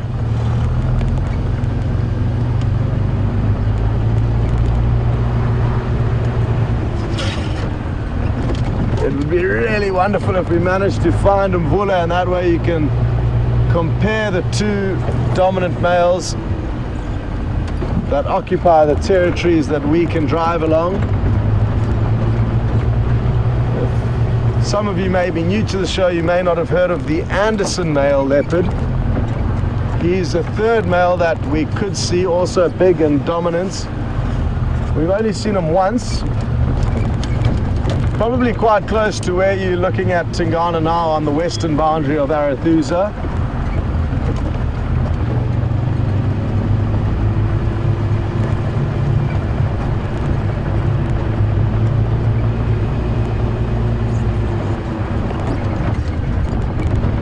And just in the few months that we've been here since November, we've already noticed quite dramatic changes in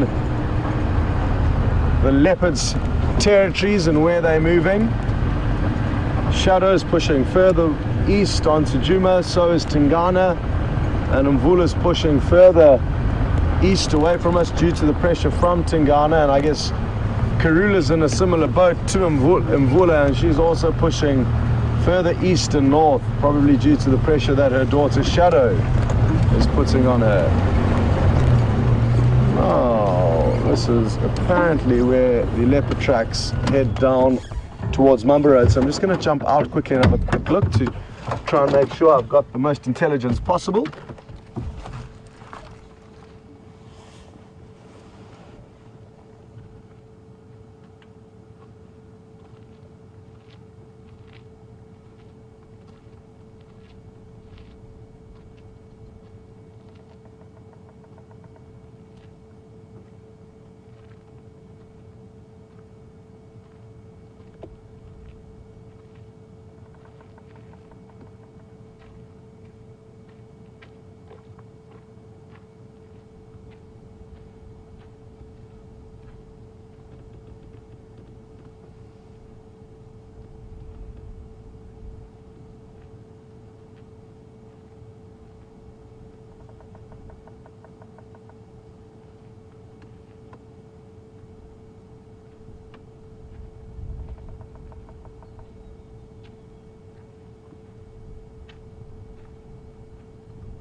Well, that wasn't very successful.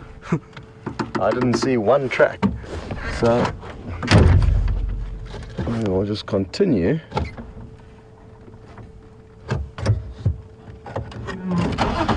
Maybe Aubrey's meant just in this general area, not at the actual road junction, but maybe we'll find something a bit further down here.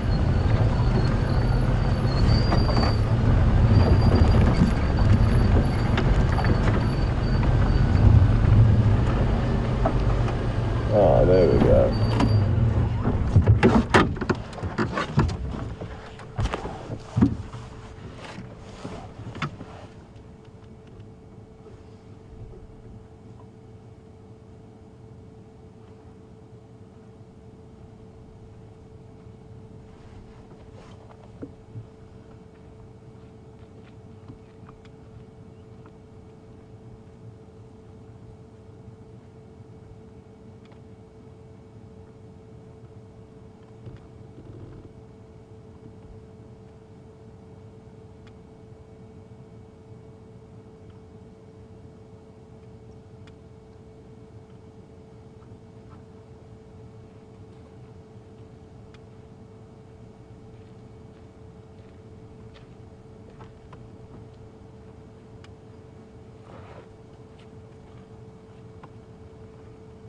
Okay, good.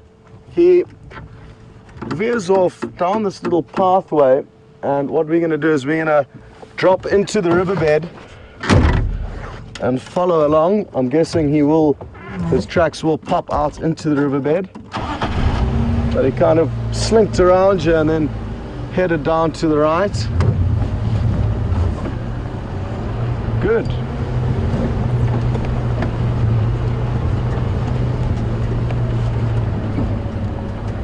The signal may be a little bit shaky down here, but it depends on the day.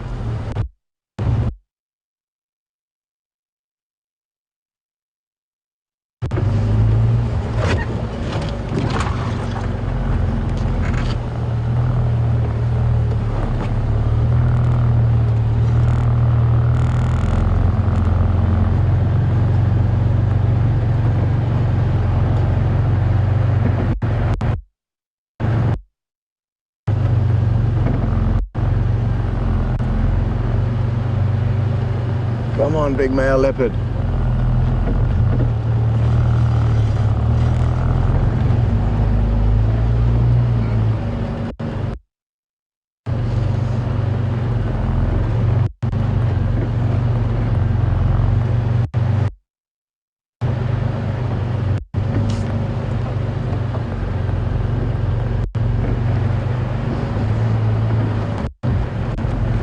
Copy, guys.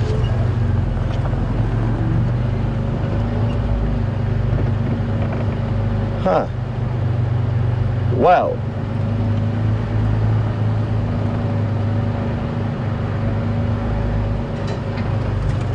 No further tracks. Riverbed. They could pop out here at any stage, and I think no. False alarm. But the best thing to do when following tracks is, especially in a scenario like we're in now, where we are not afforded lots of time to get off and explore without you, is just to drive in that general direction and hope that you find the animal moving along in that general direction. To follow each individual footprint wouldn't be much fun for you, because you'd be left on the car as I go out and explore.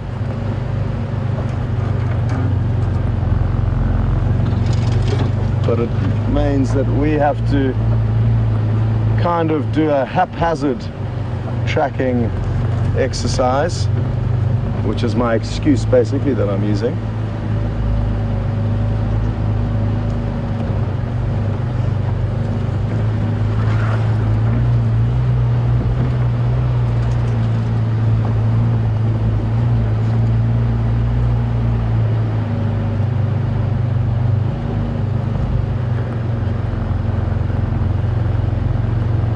Surprised me to find a leopard lying in the cool sand here in this riverbed. It's heating up quite a lot now.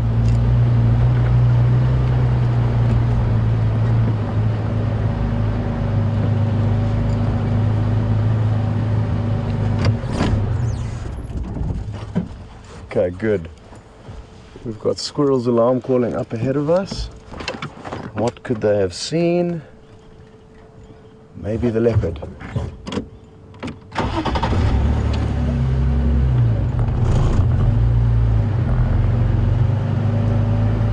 Isn't it wonderful the views you get from down in the riverbed here? Thanks, Chandra, for panning up into those trees there. Squirrels calling intently in the tree up to our left. Oh, I can see it. Chandra, okay, got it there? What can you see?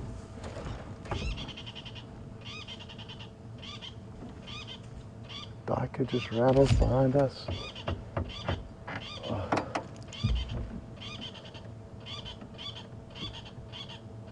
What can you see, little squirrel?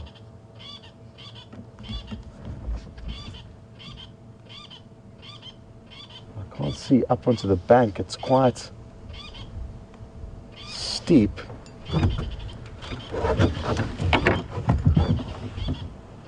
Could be a leopard lying right there just above us, and we wouldn't be able to see it. There's no easy way to really get up there. So what I think I'm going to do is I'm just going to creep up and see if it is anything lying there. Give me a moment or two.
I don't know what it is.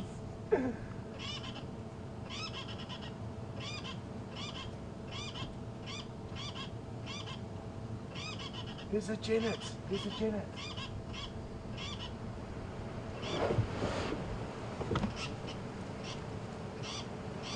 It's running off.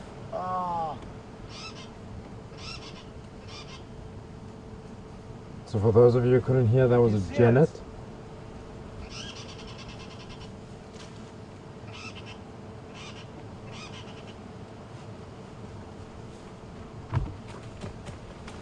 Did you get to see it, John Ray? Well done. Wow, what a pleasant surprise that was. That's incredible. That little squirrel just led us to a genet, a small spotted genet, I think it was. I couldn't actually see. You get large spotted and small spotted genets. But what a surprise. It was right in the fork of the tree, just meters away from me when I saw it deciding to slink off. And thanks, Mr. Squirrel, because we just got to see an animal that, even though it probably wasn't the best view, a glimpse of a nocturnal animal that you would very rarely see during the daytime. And it's so useful having these squirrels and animals that alarm call around.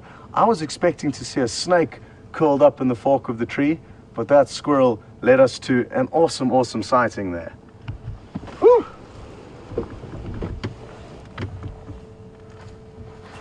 Well, that is the beauty of being on safari. You just never know what to expect. I was hoping we were going to find the big male leopard whose tracks we were following, and let alone we found a smaller tiny spotted cat.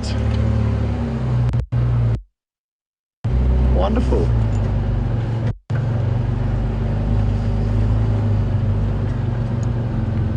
Incredible.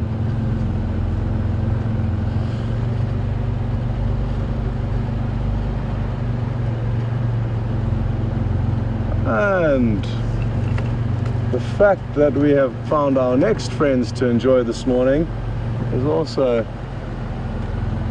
quite reassuring, because if there was any sign of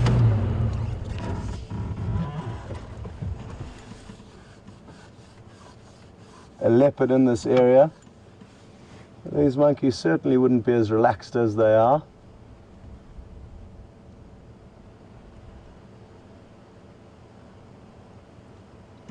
And we don't get to see them nearly as much as we would like to, the vervet monkeys.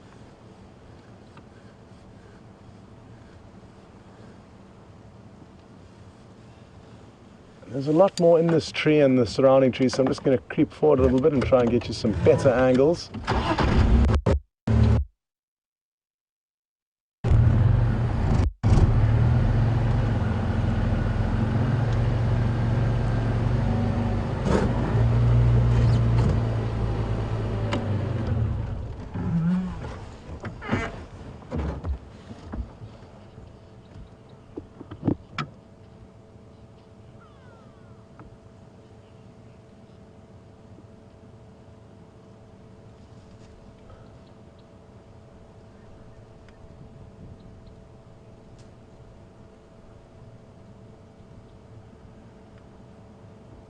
Well, they've obviously spent enough time foraging for food this morning, and now it's time to take care of one another and do some grooming. They, just like us, are highly social animals.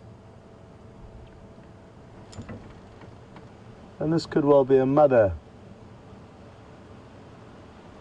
grooming a youngster.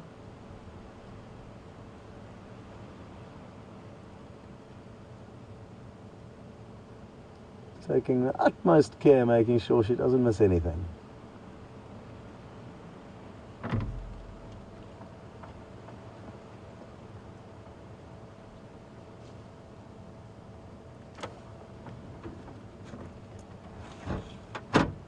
What I'm going to do while we're having a look at these vervet monkeys, I'm going to get my book out and get a picture of the genet out for you so that you know exactly what it is we were looking at.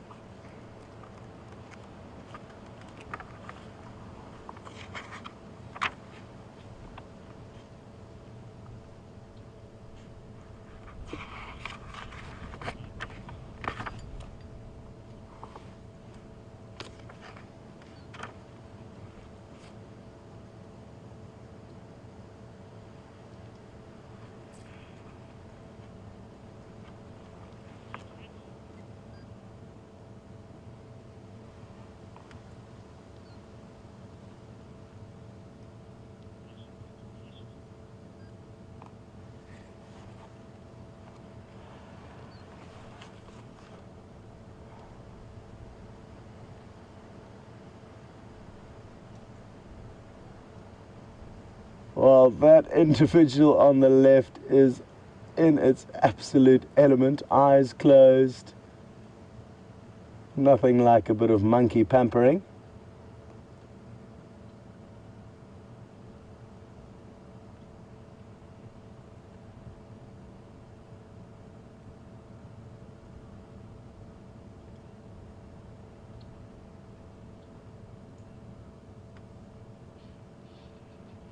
And when you get to watch animals like this, you really can't help but fall in love with them.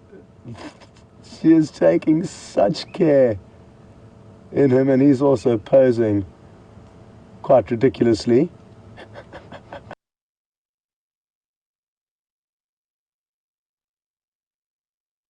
This youngster, this is awesome.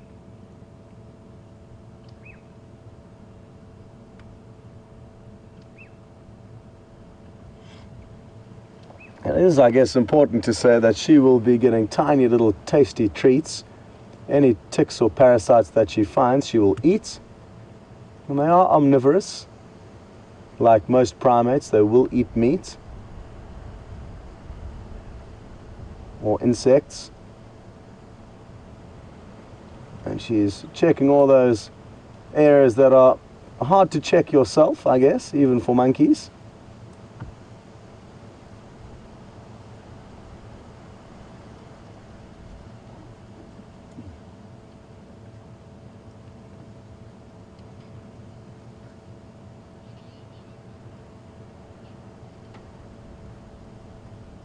Well, it looks like that, I think it's a young male, has now fallen asleep.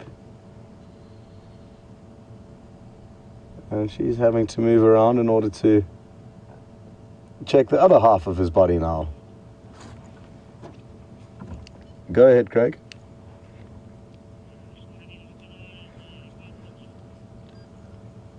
No, nothing, Craig. They cut south into the Mulwati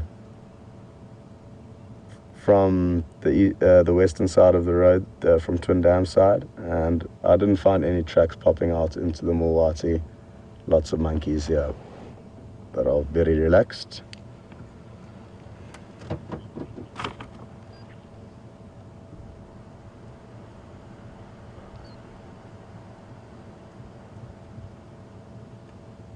It looks like it's fast asleep horizontally on that branch, well, it was at least.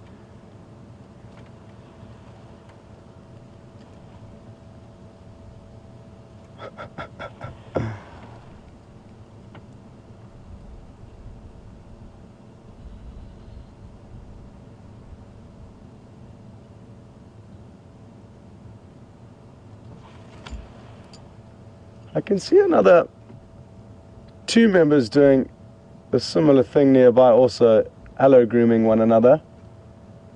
And I've seen a few youngsters, smaller ones, hopping around further ahead of us in the trees. There could be as many as 20 of them in this troop, sometimes even more. And it's incredible how they all do just manage to disappear.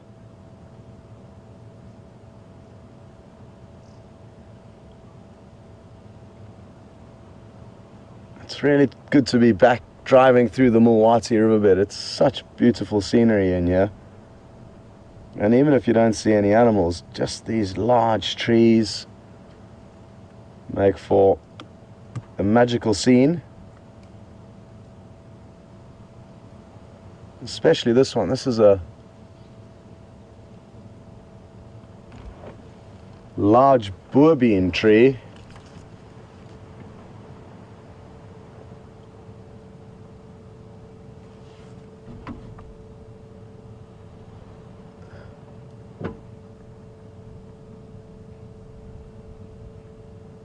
And even though there's not much, there still is some greenery here in the Sabi Sands, but mainly following the riverbeds, where you'll get a lot of the evergreen trees. Just going to creep forward a meter or two. There's another two monkeys that are in a very funny position that we'd like to share with you.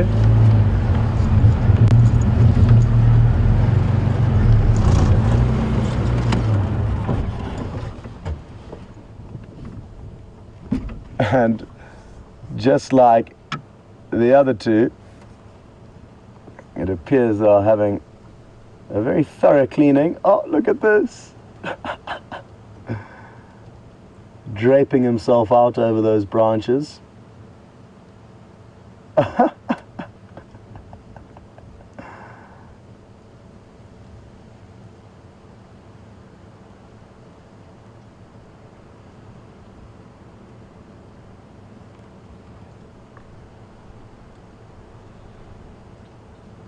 Oh, now it's the other one's turn.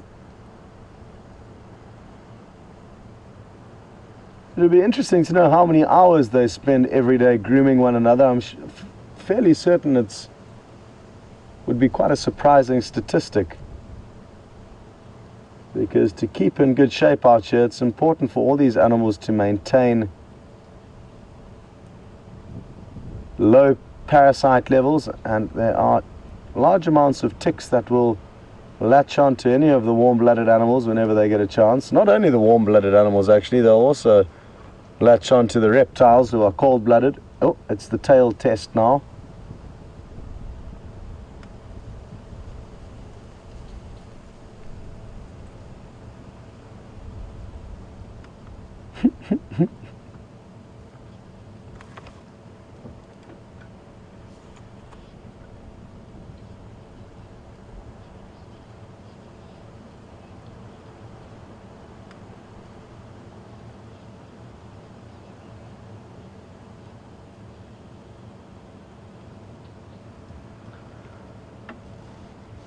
Now today we're very fortunate. These monkeys are completely relaxed with us. They're not always so relaxed with us. And Jim is wondering, what are the animals that are least relaxed with the vehicles? In general, it's the animals that we spend the least time with. Animals like the genet that we just got a brief glimpse of.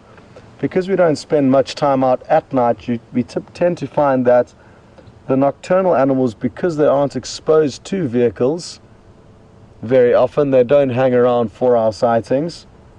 But out of the daytime animals, the monkeys can be quite nervous. The hyena, for some reason, can be, depending on their mood, quite skeptical of the vehicles when we are not at the den sites.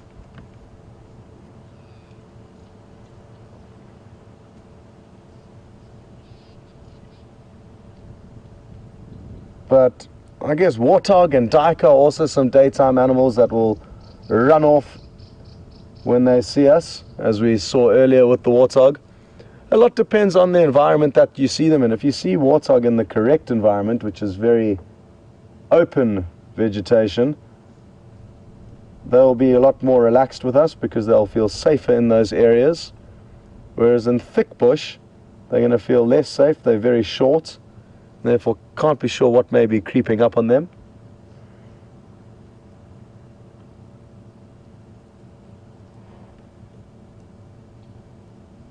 So yeah, Jim, a lot depends on the specific sighting and the surroundings you are in. And to sum things up, you sometimes get leopard in the Sabi Sands that are not relaxed or habituated like the ones we are used to seeing. So even the same species occurring in the same place may act very differently depending on the individual.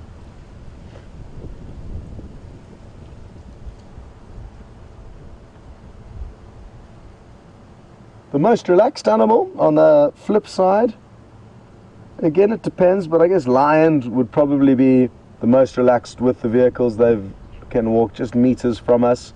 Sometimes the leopards as well. But lions are one of the most relaxed. The large herds of buffalo usually don't mind our presence too much. Big elephant bulls can come walking just meters from the vehicle.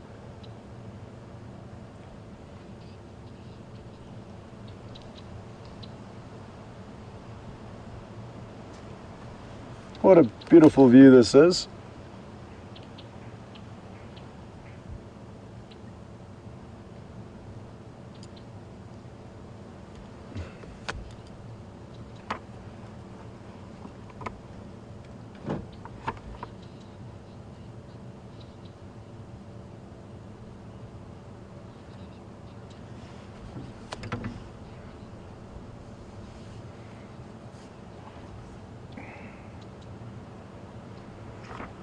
And it's interesting that Edward has pointed out that he's surprised at how few monkeys we've been seeing, as when he started watching he would expect them to be more prominent, and a lot depends just simply on the area that we are operating in, Edward.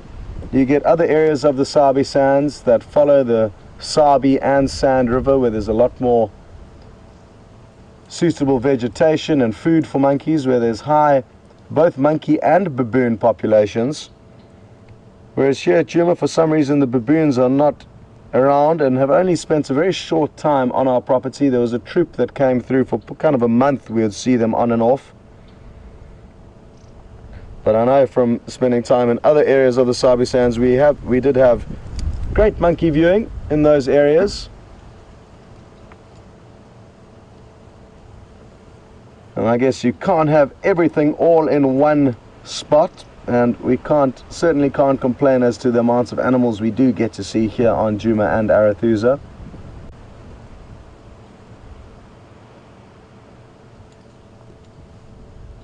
Sometimes we will also see animals but opt against trying to show them to you because the bush is either simply too thick. And it's not that we don't want to show you as much as possible, but sometimes it doesn't make sense to try and commit to certain sightings where the bush may be too thick to film.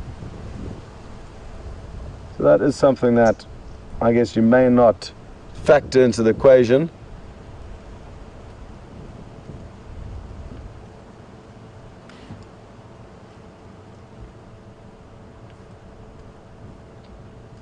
Okay, monkeys, well, it appears your performance has come to a close, and we will leave you here relaxing in the canopy of the tree. Feel free, if you see the leopard, to shout, and we will rush back and keep an eye on it for you. Now, I just want to show you a picture of the genet quickly, which is going to be, I think it was the large spotted genet that we saw.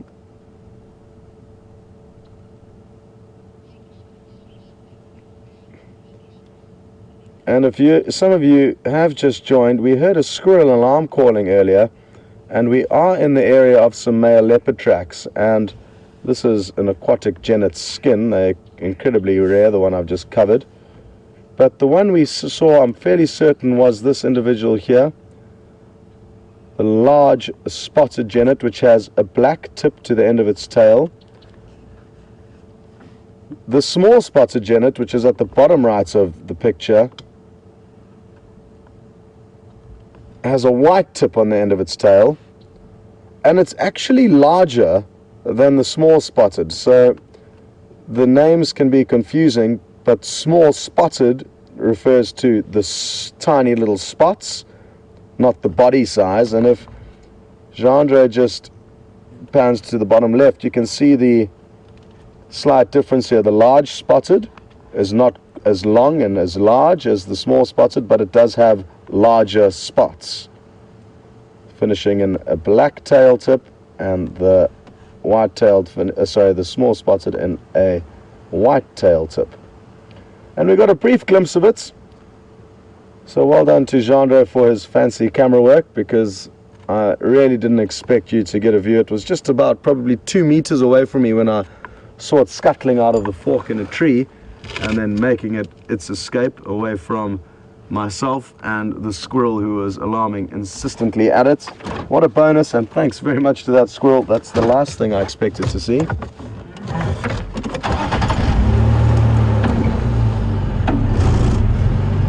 And I guess why that's so,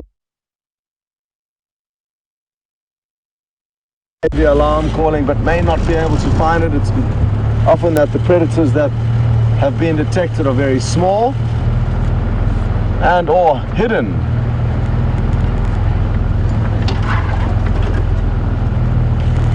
Now the signal may get a bit shaky here, so don't go anywhere if it does.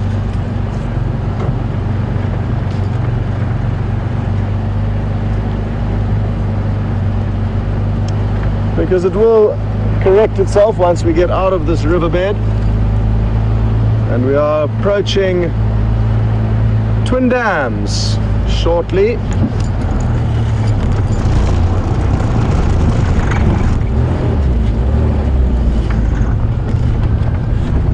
So we may get lucky and see something coming to drink. Oh, it's incredible how windy it is out here. We were so protected back there in the riverbed, and as soon as we've come out, I've realized that the weather has changed quite considerably. And it's become quite windy here.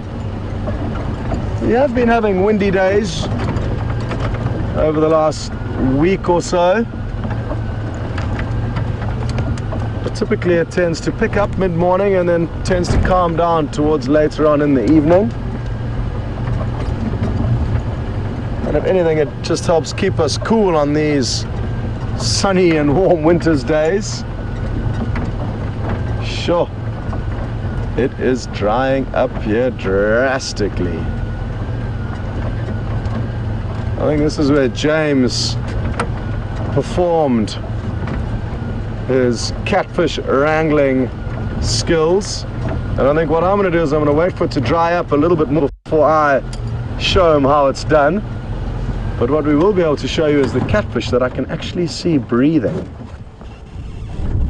As we are sitting here, we can see a few small ripples, and you can see them from time to time poking their mouth up to acquire oxygen. They've got the ability to process oxygen through lungs, not gills, and that's what allows them to live on land for hours without being in the water.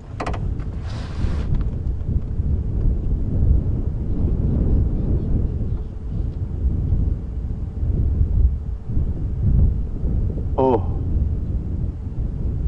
I think I might have to go for it. But I am tempted to wait for it to dry up a little bit more because I don't want to make a fool of myself like James did. There's some very pretty little birds feeding along the water's edge as well.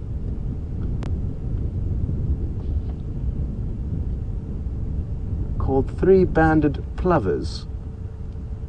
And it's an important thing to take note of. There's so many really pretty birds out here, but unless you get a close-up view of them, in this case at stages a double up close-up because we're getting the reflection as well, you don't realize how pretty they are. So we must take note of this and try and appreciate the smaller beauties out there, not just the large and impressive ones that are easy to notice.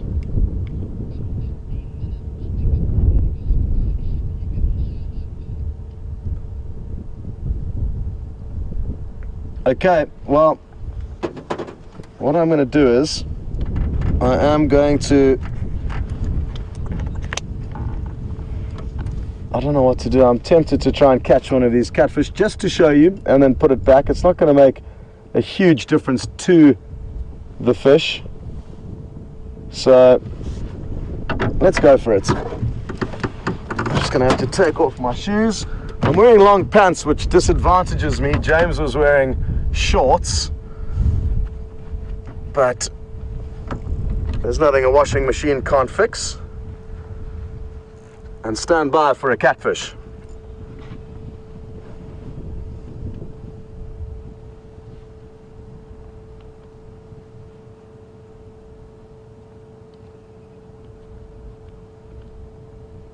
Whoa. As you can see, you sink in quite deeply.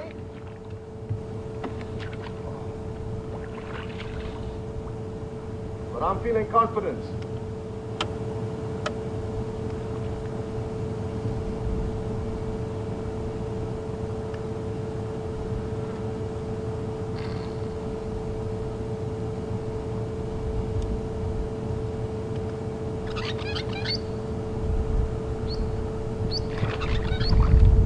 Oh, it was so close.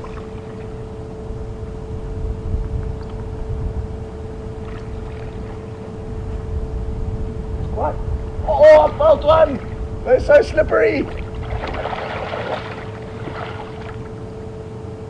What I need to try and do is usher one into the shallower water. They They're everywhere. I keep feeling them. Oh, right between my legs.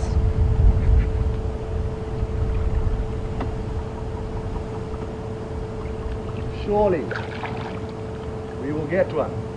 Just check your phone in your pocket. Oh yeah, that's a problem. I might need a new phone, but we'll assess that later.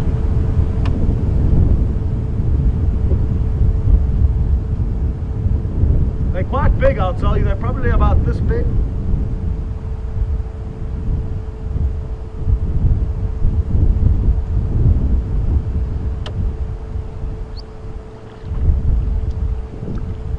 Okay, let me go back to my initial hunting spot.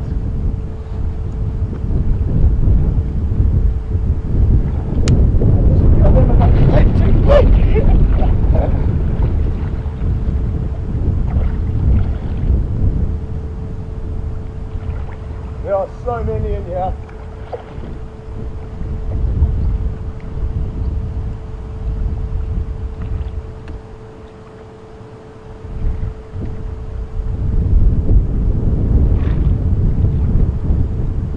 Oh, I felt so many, but they too. Oh.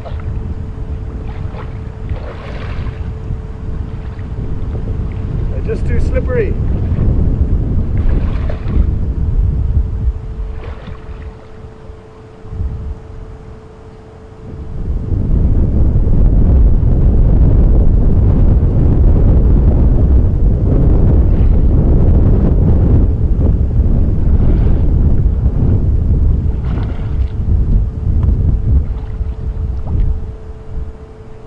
I've got very small hands as well, which doesn't help.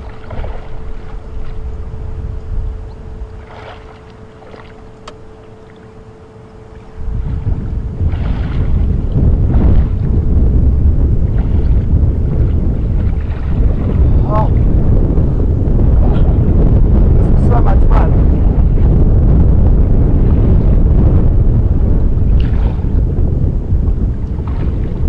I cannot believe how many there are. I just keep feeling them everywhere. They slither out my hands.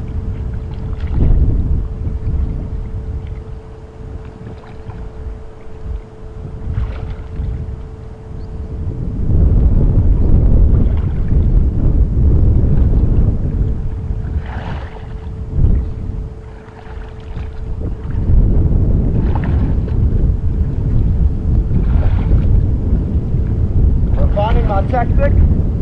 Oh! Oh! Oh! I nearly had one there. And again! I've got the right tactic now. It's just a matter of moments until I get one.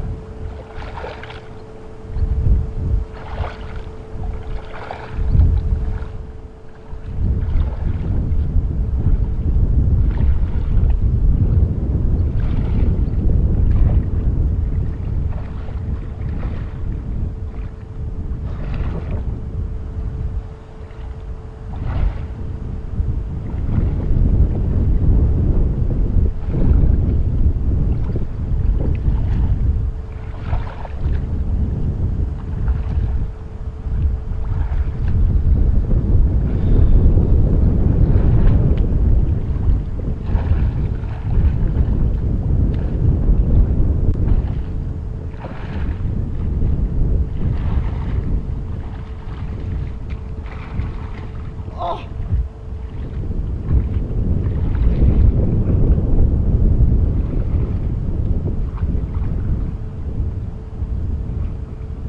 They're everywhere.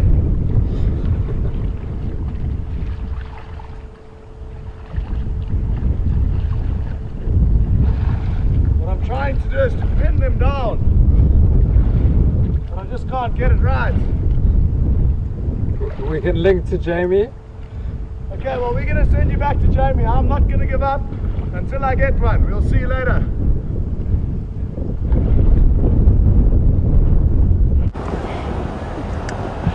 So guys, welcome back, and I hear that you've been thoroughly entertained by Scott. I'm just going to move around this corner and give you guys a bit of an update. So, no success from that side in terms of a catfishing mission. And I'm starting to feel a little bit like I should be joining in on this mission, so we shall see how I feel.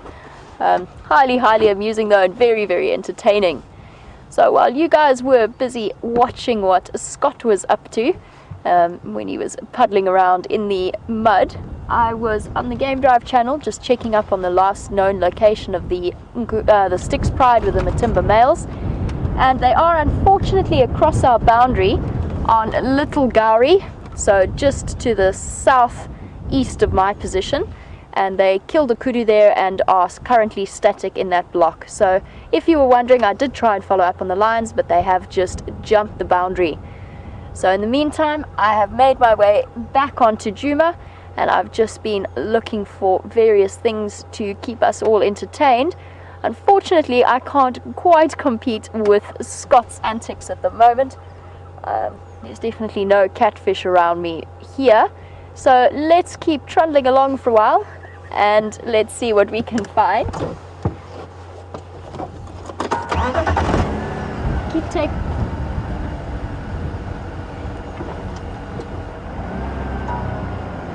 So I'm thoroughly amused by the antics, and I also foresee this becoming quite a competitive event.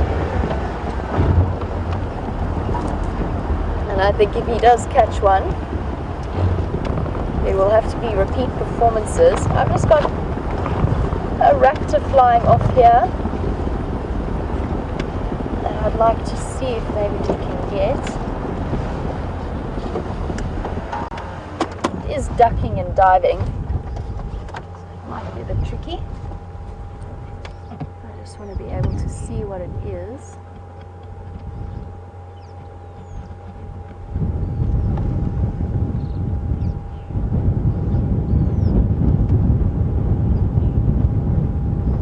Struggling a little bit in this light. Very white belly. Almost got a vulture shape to it. My binoculars are a little bit, they've got a bit of grime in the lenses, so I can't quite use them properly to see. But as you may be able to hear, it is very windy. The wind has picked up. I'm hoping that it is blowing away that cold front that we've had in this area. The temperatures have heated up very nicely, and in fact, as I'm saying that, I'm definitely feeling too warm now that I've stopped moving. And after that mad race to Tingana, we definitely experienced the wind chill factor this morning, so it's nice to be a little bit warmer. Okay. So I can't see the bird too clearly, and the light isn't great for me, so let's carry on and pursue other options.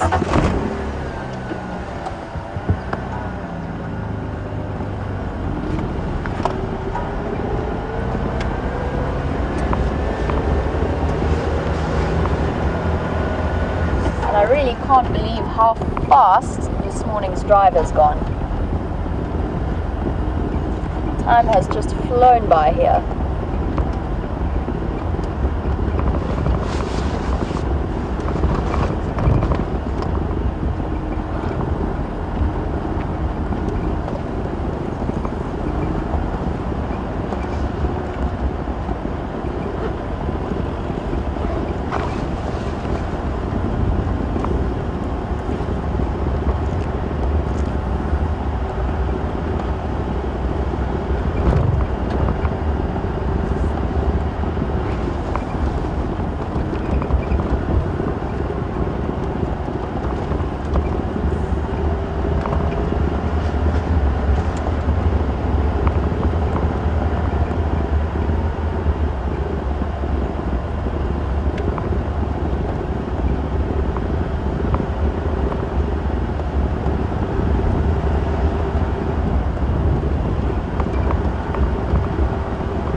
So guys, there's not much around here at the moment.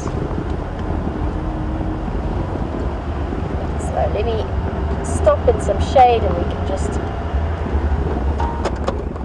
just have a final farewell from my side.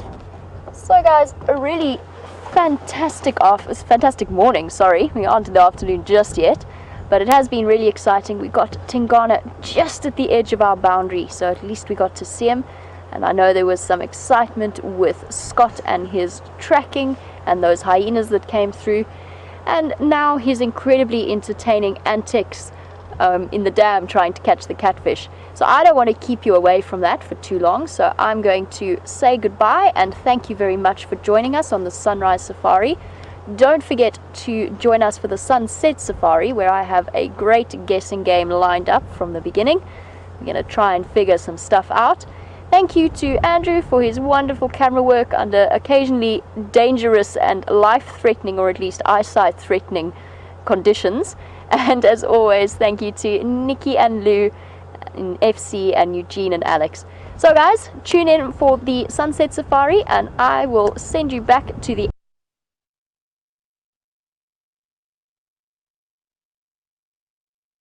in FC and Eugene and Alex. So guys, tune in for the Sunset Safari and I will send you back to the antics of Scott.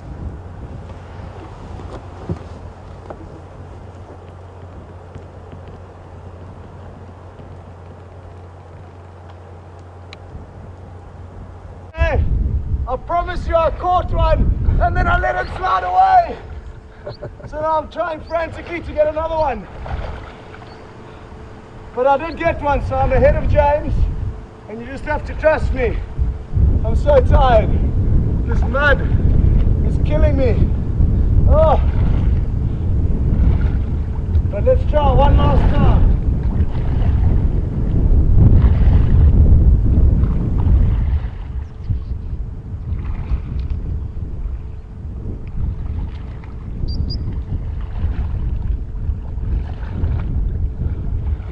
Seconds.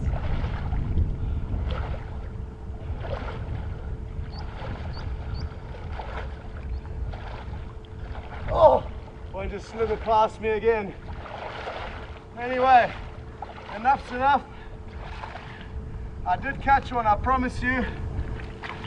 I might need a new cell phone because it's in my top pocket, which you can see is wet. Ah! Well, that wasn't how I expected we would end this morning's safari, but it's been good to share it with you, and I hope you've all enjoyed yourself. Like I said, I did catch one, but you were too busy having fun with Jamie to come and see us. So, I'm going to probably have to strip down and make myself re-dress in order to get back to camp, but we're not going to put you through that. So, enjoy the rest of the tranquil scenes as I begin to strip down. I'm not sure how much time is left, but thanks so much for joining, and thanks to Nikki and Lou and the